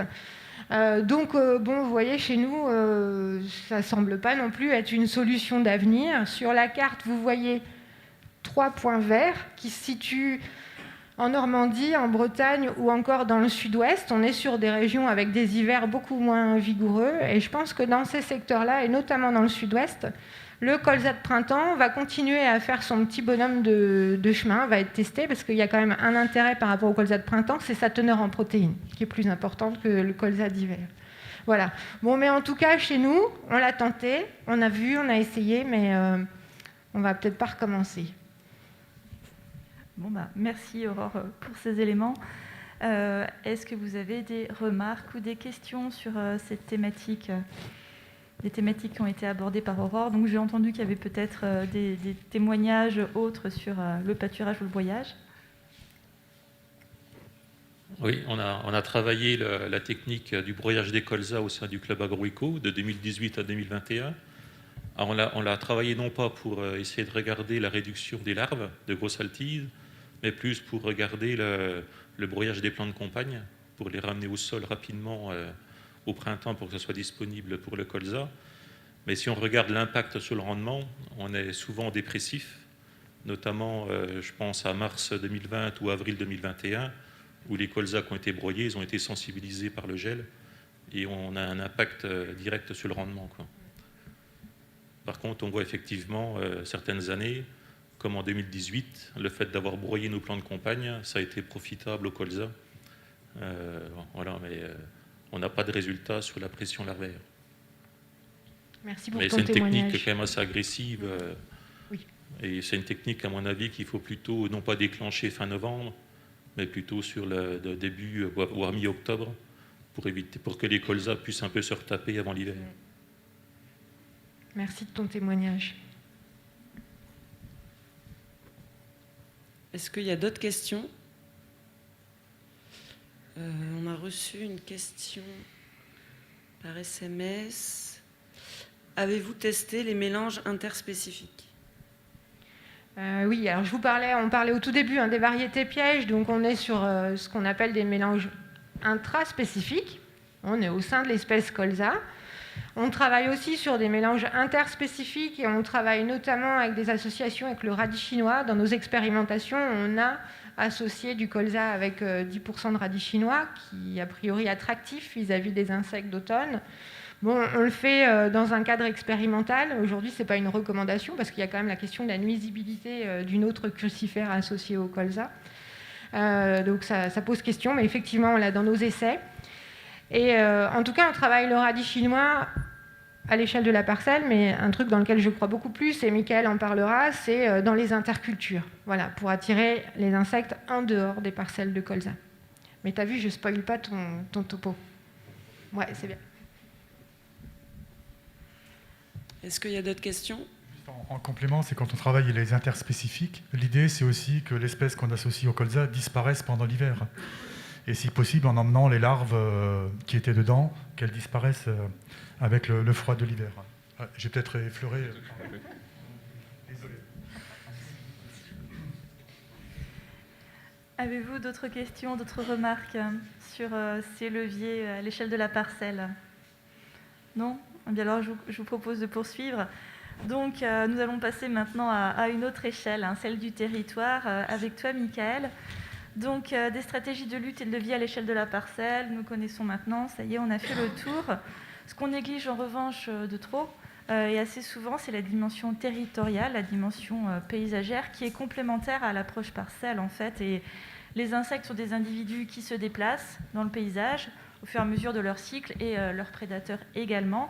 Et c'est des choses pour lesquelles, bien sûr, ça serait intéressant d'en tenir compte et d'en tirer profit dans notre stratégie de lutte. Donc, Terrinovia, vous le savez très bien ici, travaille ses approches à travers un projet qui s'appelle R2D2. Nous en avons souvent parlé ici, puisque c'est un projet qui est en Bourgogne-Franche-Comté. Et c'est un formidable terrain de jeu. Donc, Michael, toi, tu t'occupes de l'animation technique de ce projet. Est-ce que tu peux nous dire quelques mots sur, déjà, nous rappeler qu'est-ce que c'est que ce projet et où est-ce qu'il se situe, et aussi ses objectifs? Oui, bonjour à tous. Donc, le projet R2D2 est conduit dans l'Yonne, donc sur le secteur de Courson-les-Carrières, dont d'ailleurs Denis fait partie. L'idée en fait de ce projet-là, c'est de se dire finalement on était confronté dans l'Yonne, et Laurent l'a montré tout à l'heure, à des grosses problématiques de gestion des insectes d'automne, notamment les larves de grosse altise. Et donc la difficulté, c'est qu'en fait on était confronté, notamment les agriculteurs, à des difficultés justement de maîtrise de ces insectes-là, et puis des diminutions de surface aussi. Et donc, quand on connaît les capacités de dispersion de la grosse altise, il faut savoir qu'une grosse altise peut parcourir jusqu'à 4 km pour trouver une parcelle de colza. En fait, on s'est dit, finalement, sur un territoire, tous les agriculteurs font partie du même bateau. Et donc, l'idée, c'est de se dire, finalement, est-ce qu'on ne pourrait pas essayer, finalement, que chaque agriculteur, finalement, ne se débrouille pas tout seul à gérer ses insectes, mais essayer de fédérer un réseau de quelques agriculteurs pour essayer justement de travailler ensemble cette thématique-là. Donc d'où arrivait l'idée du projet R2D2. Et aujourd'hui, ça correspond à peu près à une dizaine d'agriculteurs sur un territoire d'à peu près 1330 hectares, assez bien regroupés d'ailleurs. Et donc l'objectif de ce projet-là, c'est d'arriver à gérer donc, les problèmes d'insectes du colza, mais pas uniquement, parce qu'on va aussi sur les problématiques notamment de pucerons et également de coléoptères, notamment bruches sur protagineux.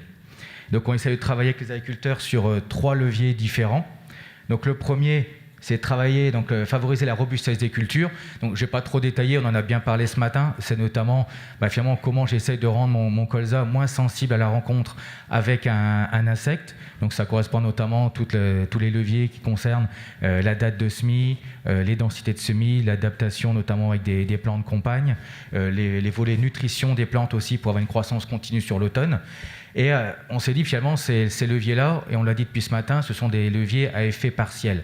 Et en fait, on va essayer de les coupler à d'autres leviers, d'autres méthodologies, notamment, je reviens en arrière, notamment ici, rendre le milieu défavorable aux ravageurs.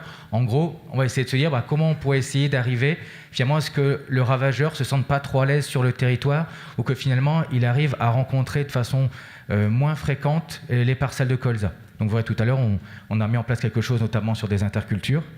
Et puis le troisième levier, c'est restaurer la régulation naturelle. Il faut savoir que beaucoup d'insectes, notamment des ravageurs, en fait, ils viennent et ils ont un effet négatif sur nos cultures, mais en fait, il y a aussi beaucoup d'insectes qui, eux, font une partie de leur cycle ou consomment ces insectes-là.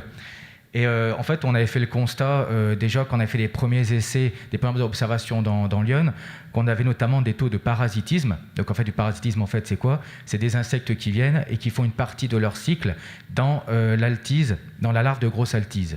En gros, c'est un petit hyménoptère qui sort aux sorties d'hiver, il trouve les parcelles de colza, il arrive via sa tarière de ponde à traverser le pétiole et déposer un œuf dans la larve de grosse altise qui est présente dans le colza. Et en fait, on a vu que ces taux de parasitisme sur l'Yonne étaient entre 5 et 13%, alors que dans la littérature, ça peut monter à 50 ou 60%. C'est qu'on s'est dit, finalement, il y a peut-être des moyens aussi aujourd'hui pour essayer de rétablir une partie de cette régulation naturelle. Vous voyez, si on dit on a 50%, on rajoute ça avec d'autres leviers, ça peut faire une efficacité assez intéressante quand même. Et donc, on s'est surtout focalisé en grande partie sur les parasitoïdes, parce que justement, ce sont eux qui ont l'action la plus intéressante, notamment sur les coléoptères. Et je vous dis tout à l'heure, on va aussi travailler sur la partie bruche, donc il y a aussi un coléoptère, donc on s'est focalisé beaucoup sur ces insectes-là. Justement, pour restaurer cette régulation naturelle, il me semble qu'une action phare que vous travaillez dans R2D2, c'est les bandes fleuries, c'est ça ? Est-ce que tu peux nous donner peut-être des premiers résultats, des résultats provisoires, et puis nous expliquer justement en quoi ces bandes fleuries sont intéressantes dans la régulation naturelle ? Oui, alors justement, je vous l'ai dit tout à l'heure, on essaie de favoriser cette régulation naturelle. Il faut savoir que déjà, si on veut installer durablement des auxiliaires sur un territoire, ce n'est pas uniquement les bandes de fleurs qui vont faire le travail, c'est plutôt d'autres aménagements comme des haies, des bandes de bois, des arbres isolés. Les bandes de fleurs auront surtout un intérêt, c'est sur le côté alimentation de ces parasitoïdes et surtout les aider à se déplacer sur le territoire. Donc je répète bien, ce sont vraiment des mesures complémentaires d'infrastructures plus pérennes. Et donc l'idée, ça va être de mettre des bandes donc, sur le territoire, alors soit à côté de bandes de bois ou de haies. L'idée, en fait, c'est d'assurer un peu une transition beaucoup plus douce entre les lieux où les parasitoïdes vont passer une partie de leur cycle, notamment la phase hivernale, et les aider à rentrer plus progressivement dans la parcelle, et puis aussi avoir des zones où ils pourront se déplacer entre les parcelles. Là, vous avez ici la carte du territoire. Alors, ce qu'on a fait, c'est que du coup, on a réuni les agriculteurs du projet déjà l'automne précédent, parce que ce sont des implantations de printemps. On les a réunis à l'automne précédent, puis voilà, on discute avec eux, finalement pour vous, quels pourraient être les endroits les plus intéressants pour positionner les bandes. Alors on ne voit pas trop sur la photo, mais vous voyez, à chaque fois sur des parcelles, il y a des petits traits un peu plus foncés. Et en fait, tout ça, ça correspond à des bandes de fleurs. En gros, il y a eu quasiment 7 à 8 hectares de bandes de fleurs qui ont été positionnées au printemps dernier, et une partie qui avait déjà été mise en place le printemps dernier. L'idée, c'est vraiment d'arriver à fournir justement cet habitat et aider les plantes, les insectes à se déplacer sur le territoire. Alors quand on parle de bandes de fleurs, en fait, ce n'est pas n'importe quelle fleur. On essaie justement des fleurs qui soient suffisamment adaptées aux parasitoïdes. Les insectes parasitoïdes sont des insectes qui ont des organes buccaux très courts, moins de 2 mm. C'est-à-dire qu'en fait, on ne peut pas leur mettre tous les types de fleurs. On va plutôt partir sur des fleurs avec des corolles assez ouvertes, vous voyez, des fleurs assez petites et pour lesquelles ils peuvent accéder rapidement au nectar. Donc ça correspond notamment aux ombellifères. Alors on a commencé dès le début avec aneth, fenouil, coriandre, qui sont des plantes assez intéressantes, alors très odorantes, donc c'est intéressant aussi dans les bandes, mais ça a en plus un intérêt sur les parasitoïdes. Donc on a maximisé ces espèces-là dans les bandes de fleurs.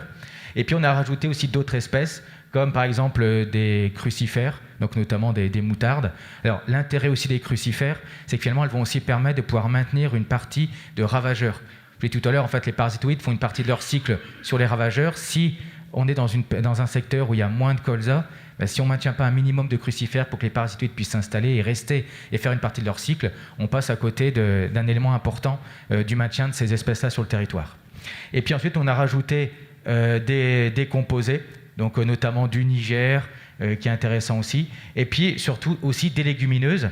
Alors certaines légumineuses, je vous l'ai dit tout à l'heure, en fait, et ça a des organes buccaux très courts, en fait il y a certaines légumineuses qui en fait se sont dit, plutôt que de faire venir les insectes au milieu des fleurs, on va essayer de les faire venir de façon beaucoup plus directe, notamment en ayant des nectars extrafloraux. Et en fait, il y a 2 types de légumineuses intéressantes, c'est notamment les vesses et les févroles, qui ont justement des nectars extrafloraux, c'est-à-dire qu'en fait, directement sur les tiges, à l'aisselle de certaines feuilles, il y a des petites glandes qui sécrètent directement le nectar, et du coup qui attirent de façon beaucoup plus intéressante les parasitoïdes. Donc on a essayé d'avoir des bandes avec ces espèces-là pour essayer de les maintenir sur le territoire. Alors ce qu'on voit aujourd'hui, c'est que finalement, en termes d'efficacité, on est vraiment là pour le coup sur du long terme. Et parce que finalement, il faut le temps que ces bandes-là se mettent en place. Il faut le temps aussi que les insectes reviennent sur le territoire. Donc c'est en complément aussi de la mise en place de haies, de maintien de zones de bois. Donc ce qu'on a vu sur le printemps dernier, c'est qu'on avait quand même la présence de parasitoïdes. Si vous vous souvenez, le printemps dernier était quand même relativement humide et peu lumineux, et du coup ça a joué quand même pas mal sur la présence de parasitoïdes. Du coup on en a observé, mais pas en quantité suffisante aussi par rapport à ce qu'on souhaiterait, mais on est aussi au démarrage du projet de l'installation de ces bandes-là. Donc on fera régulièrement l'évolution un peu de ces bandes-là aussi. Merci pour ce point. Donc, tout à l'heure, on parlait des mélanges interspécifiques au sein de la parcelle avec Aurore. Et on arrivait rapidement du coup à l'échelle du territoire. Donc, il me semble que vous êtes en train de tester justement ces mélanges interspécifiques, mais cette fois, du coup, dans des intercultures, c'est bien ça, avec l'idée, alors tu me reprends si je me trompe, quand le vol d'altise est... c'est le moment du vol d'altise, de détourner l'attention finalement de l'altise et qu'elle choisisse plutôt d'aller sur l'interculture que sur la parcelle de colza, et pour après finalement y rester et ainsi pouvoir la gérer. Donc tu peux nous en dire un petit peu plus sur ces manips ? Oui, alors c'est que cette manip, elle fait suite à une vitrine qu'on avait fait l'année dernière sur des comparaisons de crucifères en interculture. En fait, on s'était posé la question de se dire finalement, est-ce qu'il existe d'autres crucifères qui puissent être aussi attractives, voire plus attractives que le colza vis-à-vis des larves de grosse altise. Et du coup, on avait fait une vitrine avec ces différents de crucifères ici, donc notamment le radis chinois, le colza fourragé, les navettes. Et puis, du coup, on avait fait aussi des berlaises, qu'on aime bien faire les berlaises du coup à terre rénovienne, donc on s'est dit on va aussi en faire sur les crucifères, en interculture. Et donc, vous avez ici les résultats des berlaises en février 2021. Alors, on avait, vous voyez ici, le radis chinois à 38 larves par plante, le colza fourragé à 40, la navette à 52. Et puis on s'était rendu compte surtout qu'il y avait certaines crucifères qui n'étaient pas du tout attractives vis-à-vis des larves de grosse altise, notamment les moutardes et la cameline. Vous avez notamment une photo ici, une navette ici qui est très touchée, puis je vois bien, mais il y a une plante de cameline qui n'est pas du tout impacté avec 0 piqûre. Et en fait, on s'est dit finalement, ce côté attractivité, peut-être qu'on pourrait s'en servir aussi pour l'optimiser, notamment dans les intercultures, puisqu'en fait, tous les agriculteurs qui font des cultures de printemps ont l'obligation de mettre en place des intercultures. Du coup, on s'est dit, est-ce qu'on ne pourrait pas proposer aux agriculteurs du territoire de mettre une vingtaine de pieds de crucifères dans leurs intercultures. Alors, le choix des crucifères, c'est surtout porté sur le radis chinois. Alors, pourquoi ? Parce qu'en fait, c'est une crucifère qui se développe quand même assez bien sur l'automne et qui a en plus l'avantage de ne pas être non plus très sensible au gel. Alors qu'une navette, c'est quand même assez résistant. C'est beaucoup plus compliqué à détruire aussi en interculture. Donc, le choix s'est porté sur le radis chinois pour sa facilité de destruction sur l'hiver et aussi du côté mécanique. Alors, je ne vais pas dire, mais les colzas qui étaient à côté, ils avaient 6 larves par plante. Donc ça montre quand même le delta entre les deux. Quand on a 6 larves dans un colza et 38 dans un radis chinois, on se dit potentiellement il y a peut-être un peu plus d'attractivité. Donc du coup, on a proposé aux agriculteurs de se dire, finalement, quand vous avez vos futurs emblavements de colza, s'il y aurait possibilité d'avoir de façon plus ou moins proche une interculture dans laquelle on rajouterait une vingtaine de pieds de radis chinois. Alors les 20 pieds, on l'avait testé l'année dernière en essai, on a fait 20 et 10 pieds.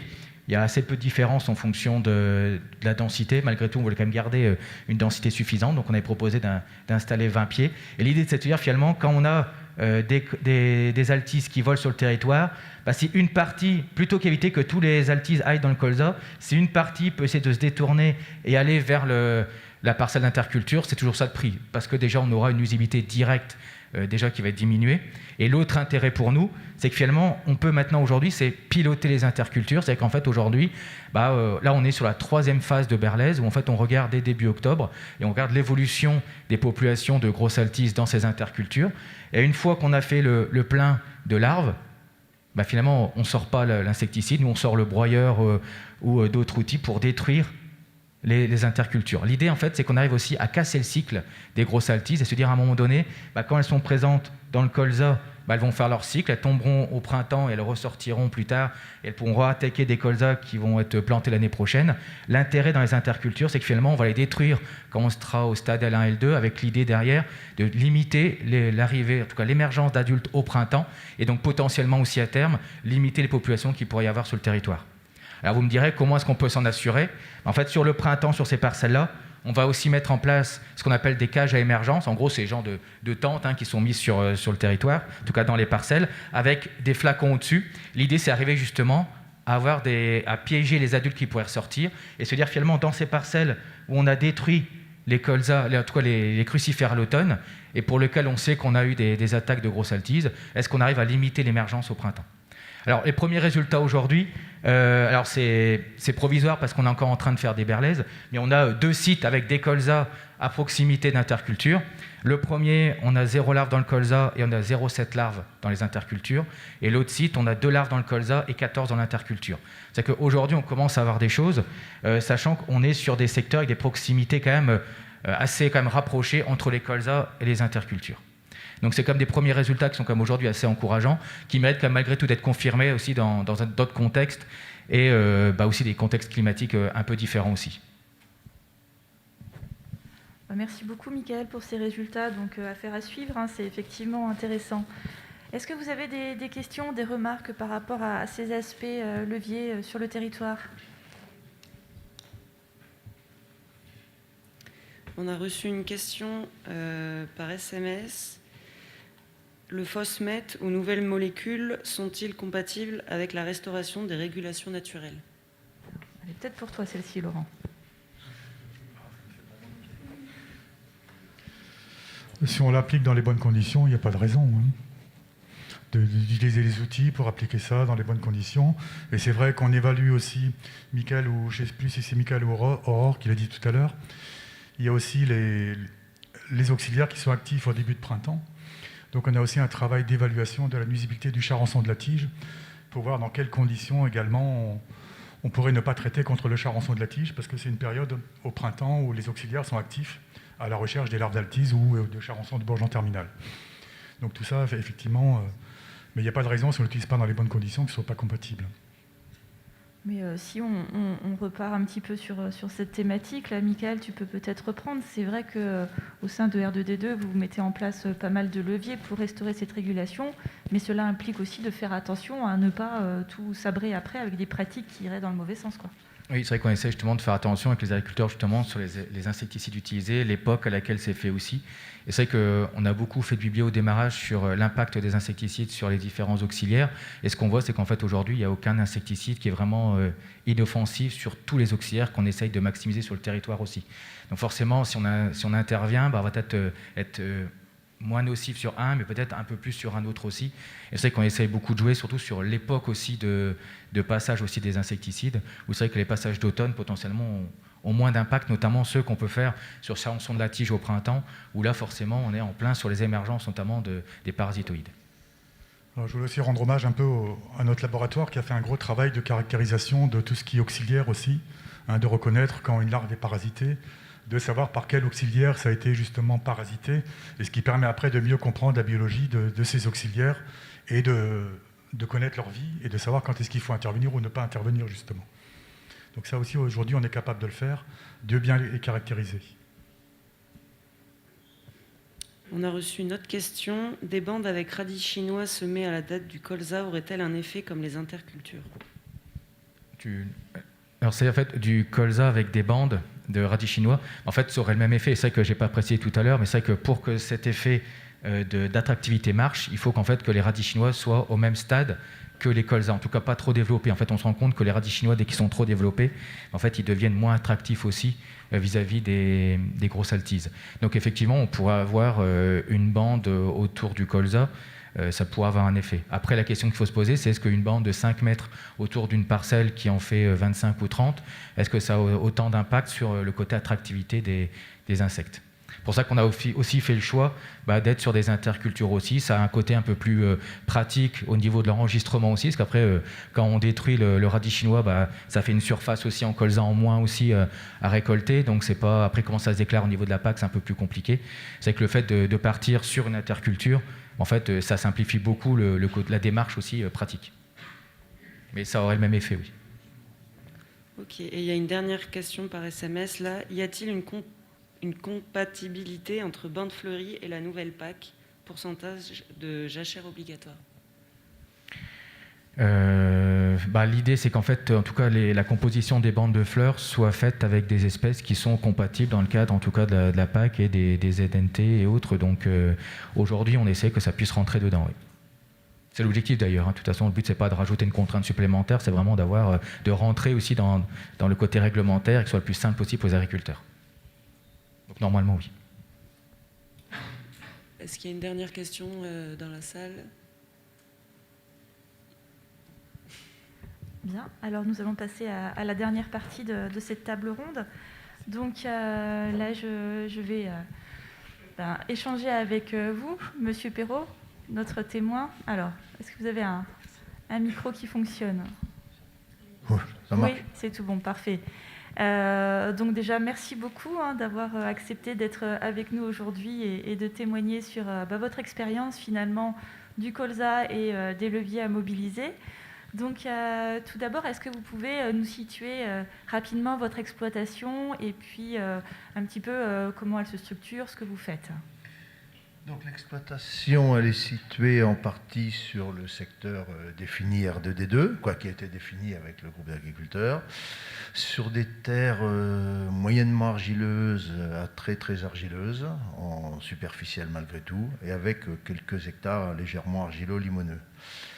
C'est des parcelles en TCS depuis les années 80 environ, sur un petit peu de labour jusqu'en 2000 pour les cultures de printemps, puis 100% TCS depuis les années 2000 à peu près.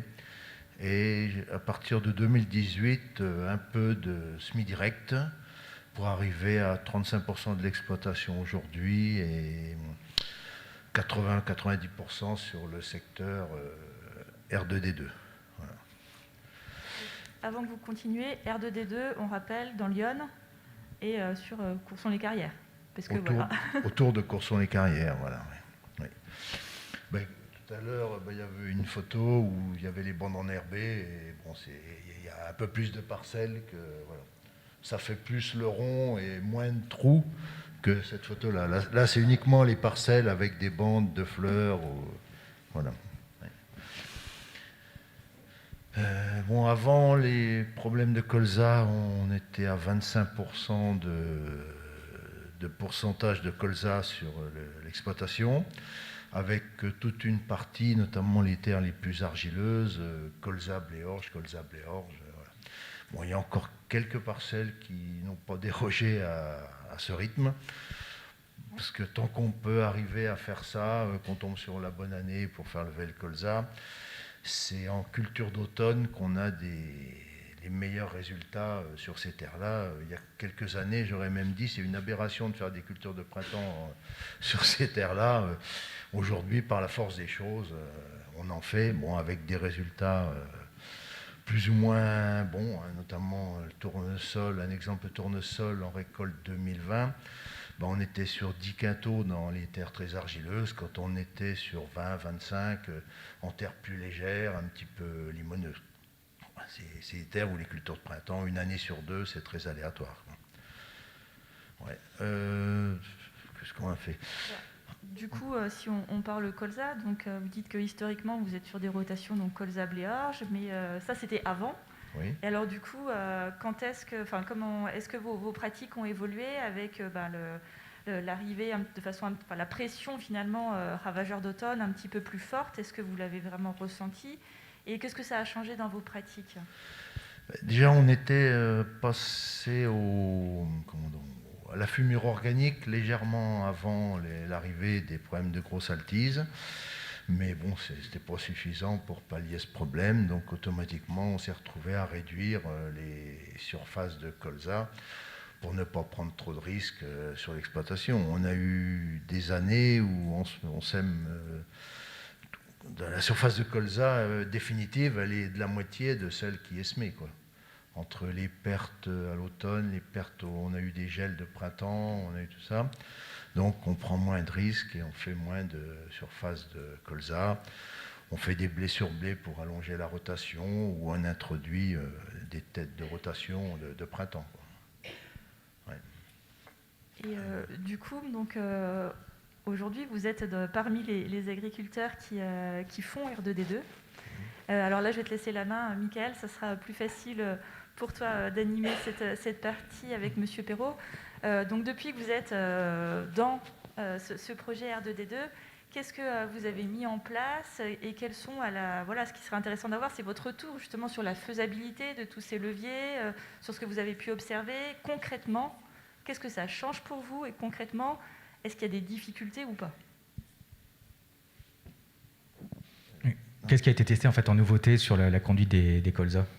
Ce qu'on a testé, c'était les plants de campagne. Bon, on avait commencé légèrement avant, mais disons, c'est monté en puissance avec l'arrivée de R2D2.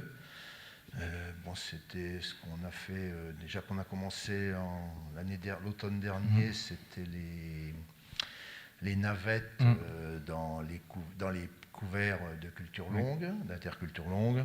Cette année, on a été plus sur le radis chinois. Et puis de les semer le plus près possible, juste avant les semis de colza, comme disait Michael, pour être à des stades le plus attractifs possible au moment de détourner les grosses altises de leur vol. Vous avez aussi testé les semis très précoces aussi après la moisson. Du coup, votre retour là-dessus, c'est quoi? Alors, les semis très précoces autour de la moisson, c'est d'avoir une meilleure levée. Bon, après, on a une période de sensibilité aux insectes qui est plus longue. Et puis une période aussi plus longue où il faut fournir de l'azote. Voilà.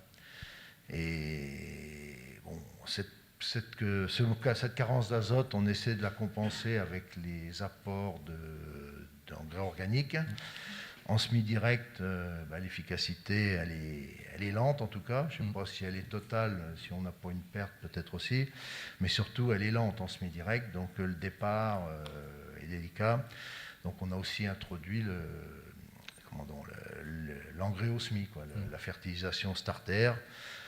cumulé à l'engrais organique. Voilà, quoi. Bon, après, on arrive à des coûts d'implantation qui sont un petit peu élevés. Si on raisonne la marge colza, aujourd'hui, elle a du mal à se faire. Bon, avec l'augmentation du prix du colza, ça va un peu mieux cette année.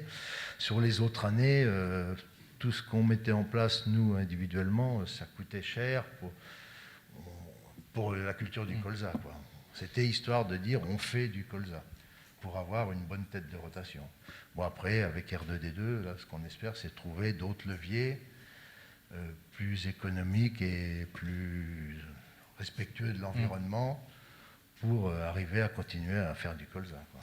Et justement, dans tous ceux qu'on teste, que ce soit les bandes de fleurs, les intercultures, finalement, lequel vous paraît le plus porteur, le plus prometteur pour essayer d'arriver à gérer les insectes, notamment ceux du colza à l'automne? Bien, les bandes de fleurs qui contribuent à développer les parasitoïdes, et puis bon, ben, les leurres avec les radis chinois et les navettes dans les parcelles environnantes. Ça, aujourd'hui, oui, d'après les premiers berlaises, on a l'impression d'avoir une bonne efficacité, quoi. Bon, après, on a eu 2 étés très secs, des météos bizarres. Les fleurs, elles n'ont pas dû exprimer tout ce qu'on attendait d'elles. Bon, après, on n'aura peut-être pas tous les ans des étés très secs qui font que... Voilà. Bon, après, on avait aussi un autre problème dans les bandes de fleurs, c'était les graminées qui prennent rapidement le dessus. Bon, il en faut un petit peu, parce qu'apparemment, c'est pour l'habitat des carabes, c'est très important. Et bon, là, on se disait, faut faucher les fleurs à un certain moment, enlever la matière verte, mais on n'avait pas la solution. On pensait tous à des remorques autochargeuses, faucheuses. Bon, dans la région, personne n'est équipé de ça. Puis, on a eu un flash, Michael, là, il n'y a pas longtemps. C'était de les faucher et puis de les sortir de la parcelle, tout simplement, avec un coup d'endaineuse.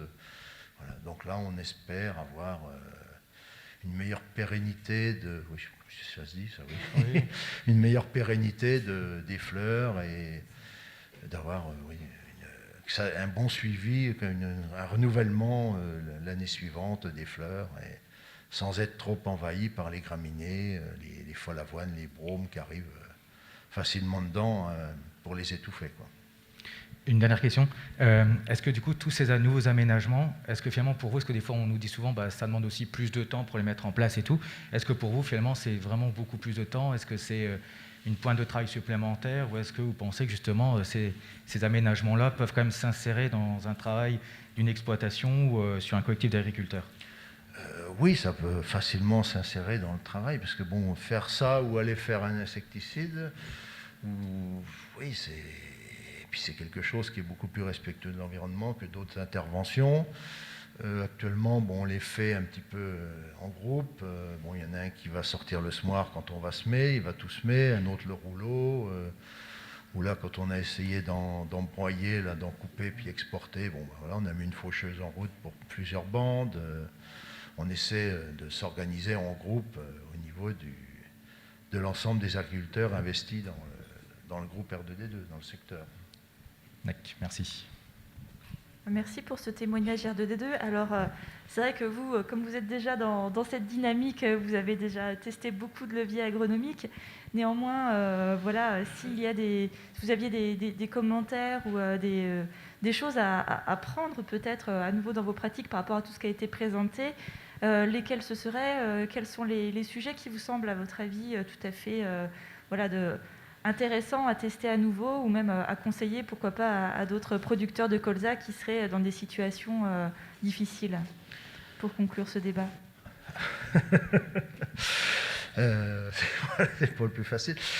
Ce qui est intéressant, dans le groupe R2D2, là, on a étudié beaucoup les insectes par diverses formations pour essayer de connaître leur cycle, leur habitat,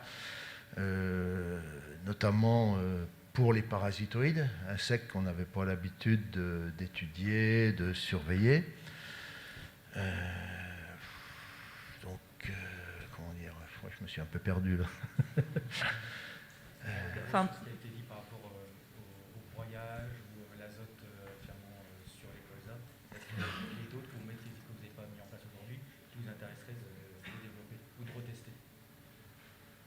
de retester les plantes leurres, notamment à côté, ça a l'air très intéressant. En plus, c'est presque aucune contrainte. Dans les intercultures longues, on est obligé de faire un couvert. Donc il suffit de choisir différemment les plantes du couvert. Et donc aujourd'hui, ça ne donne pas l'impression que le changement de pratique, d'essayer de remplacer les insecticides par des méthodes alternatives, respectueuses de l'environnement, pour moi, je ne vois pas ça comme un gros problème dans les années à venir. C'est une autre façon de travailler, une autre façon d'aborder la lutte contre les insectes. Voilà, quoi. Bon, on sait que le tout insecticide ou le tout chimique pour résoudre nos problèmes dans l'agriculture, on va bientôt en arriver au bout. Donc toutes ces méthodes alternatives-là, ça sera notre travail courant de demain. Aujourd'hui, on essaye de découvrir un petit peu avant les autres cette façon de travailler, mais voilà, je pense que ça sera la façon de travailler de l'avenir. Voilà. Merci beaucoup pour ce mot que je vous propose d'être le mot de la fin. Merci beaucoup pour votre témoignage. Est-ce que vous avez des remarques ou des questions que vous souhaiteriez poser à notre agriculteur témoin, M. Perrault ? C'est tout bon ? Écoutez, je vous remercie beaucoup en tout cas pour ces questions, les moments d'échange que nous avons eus, et je vous propose de clore cette table ronde.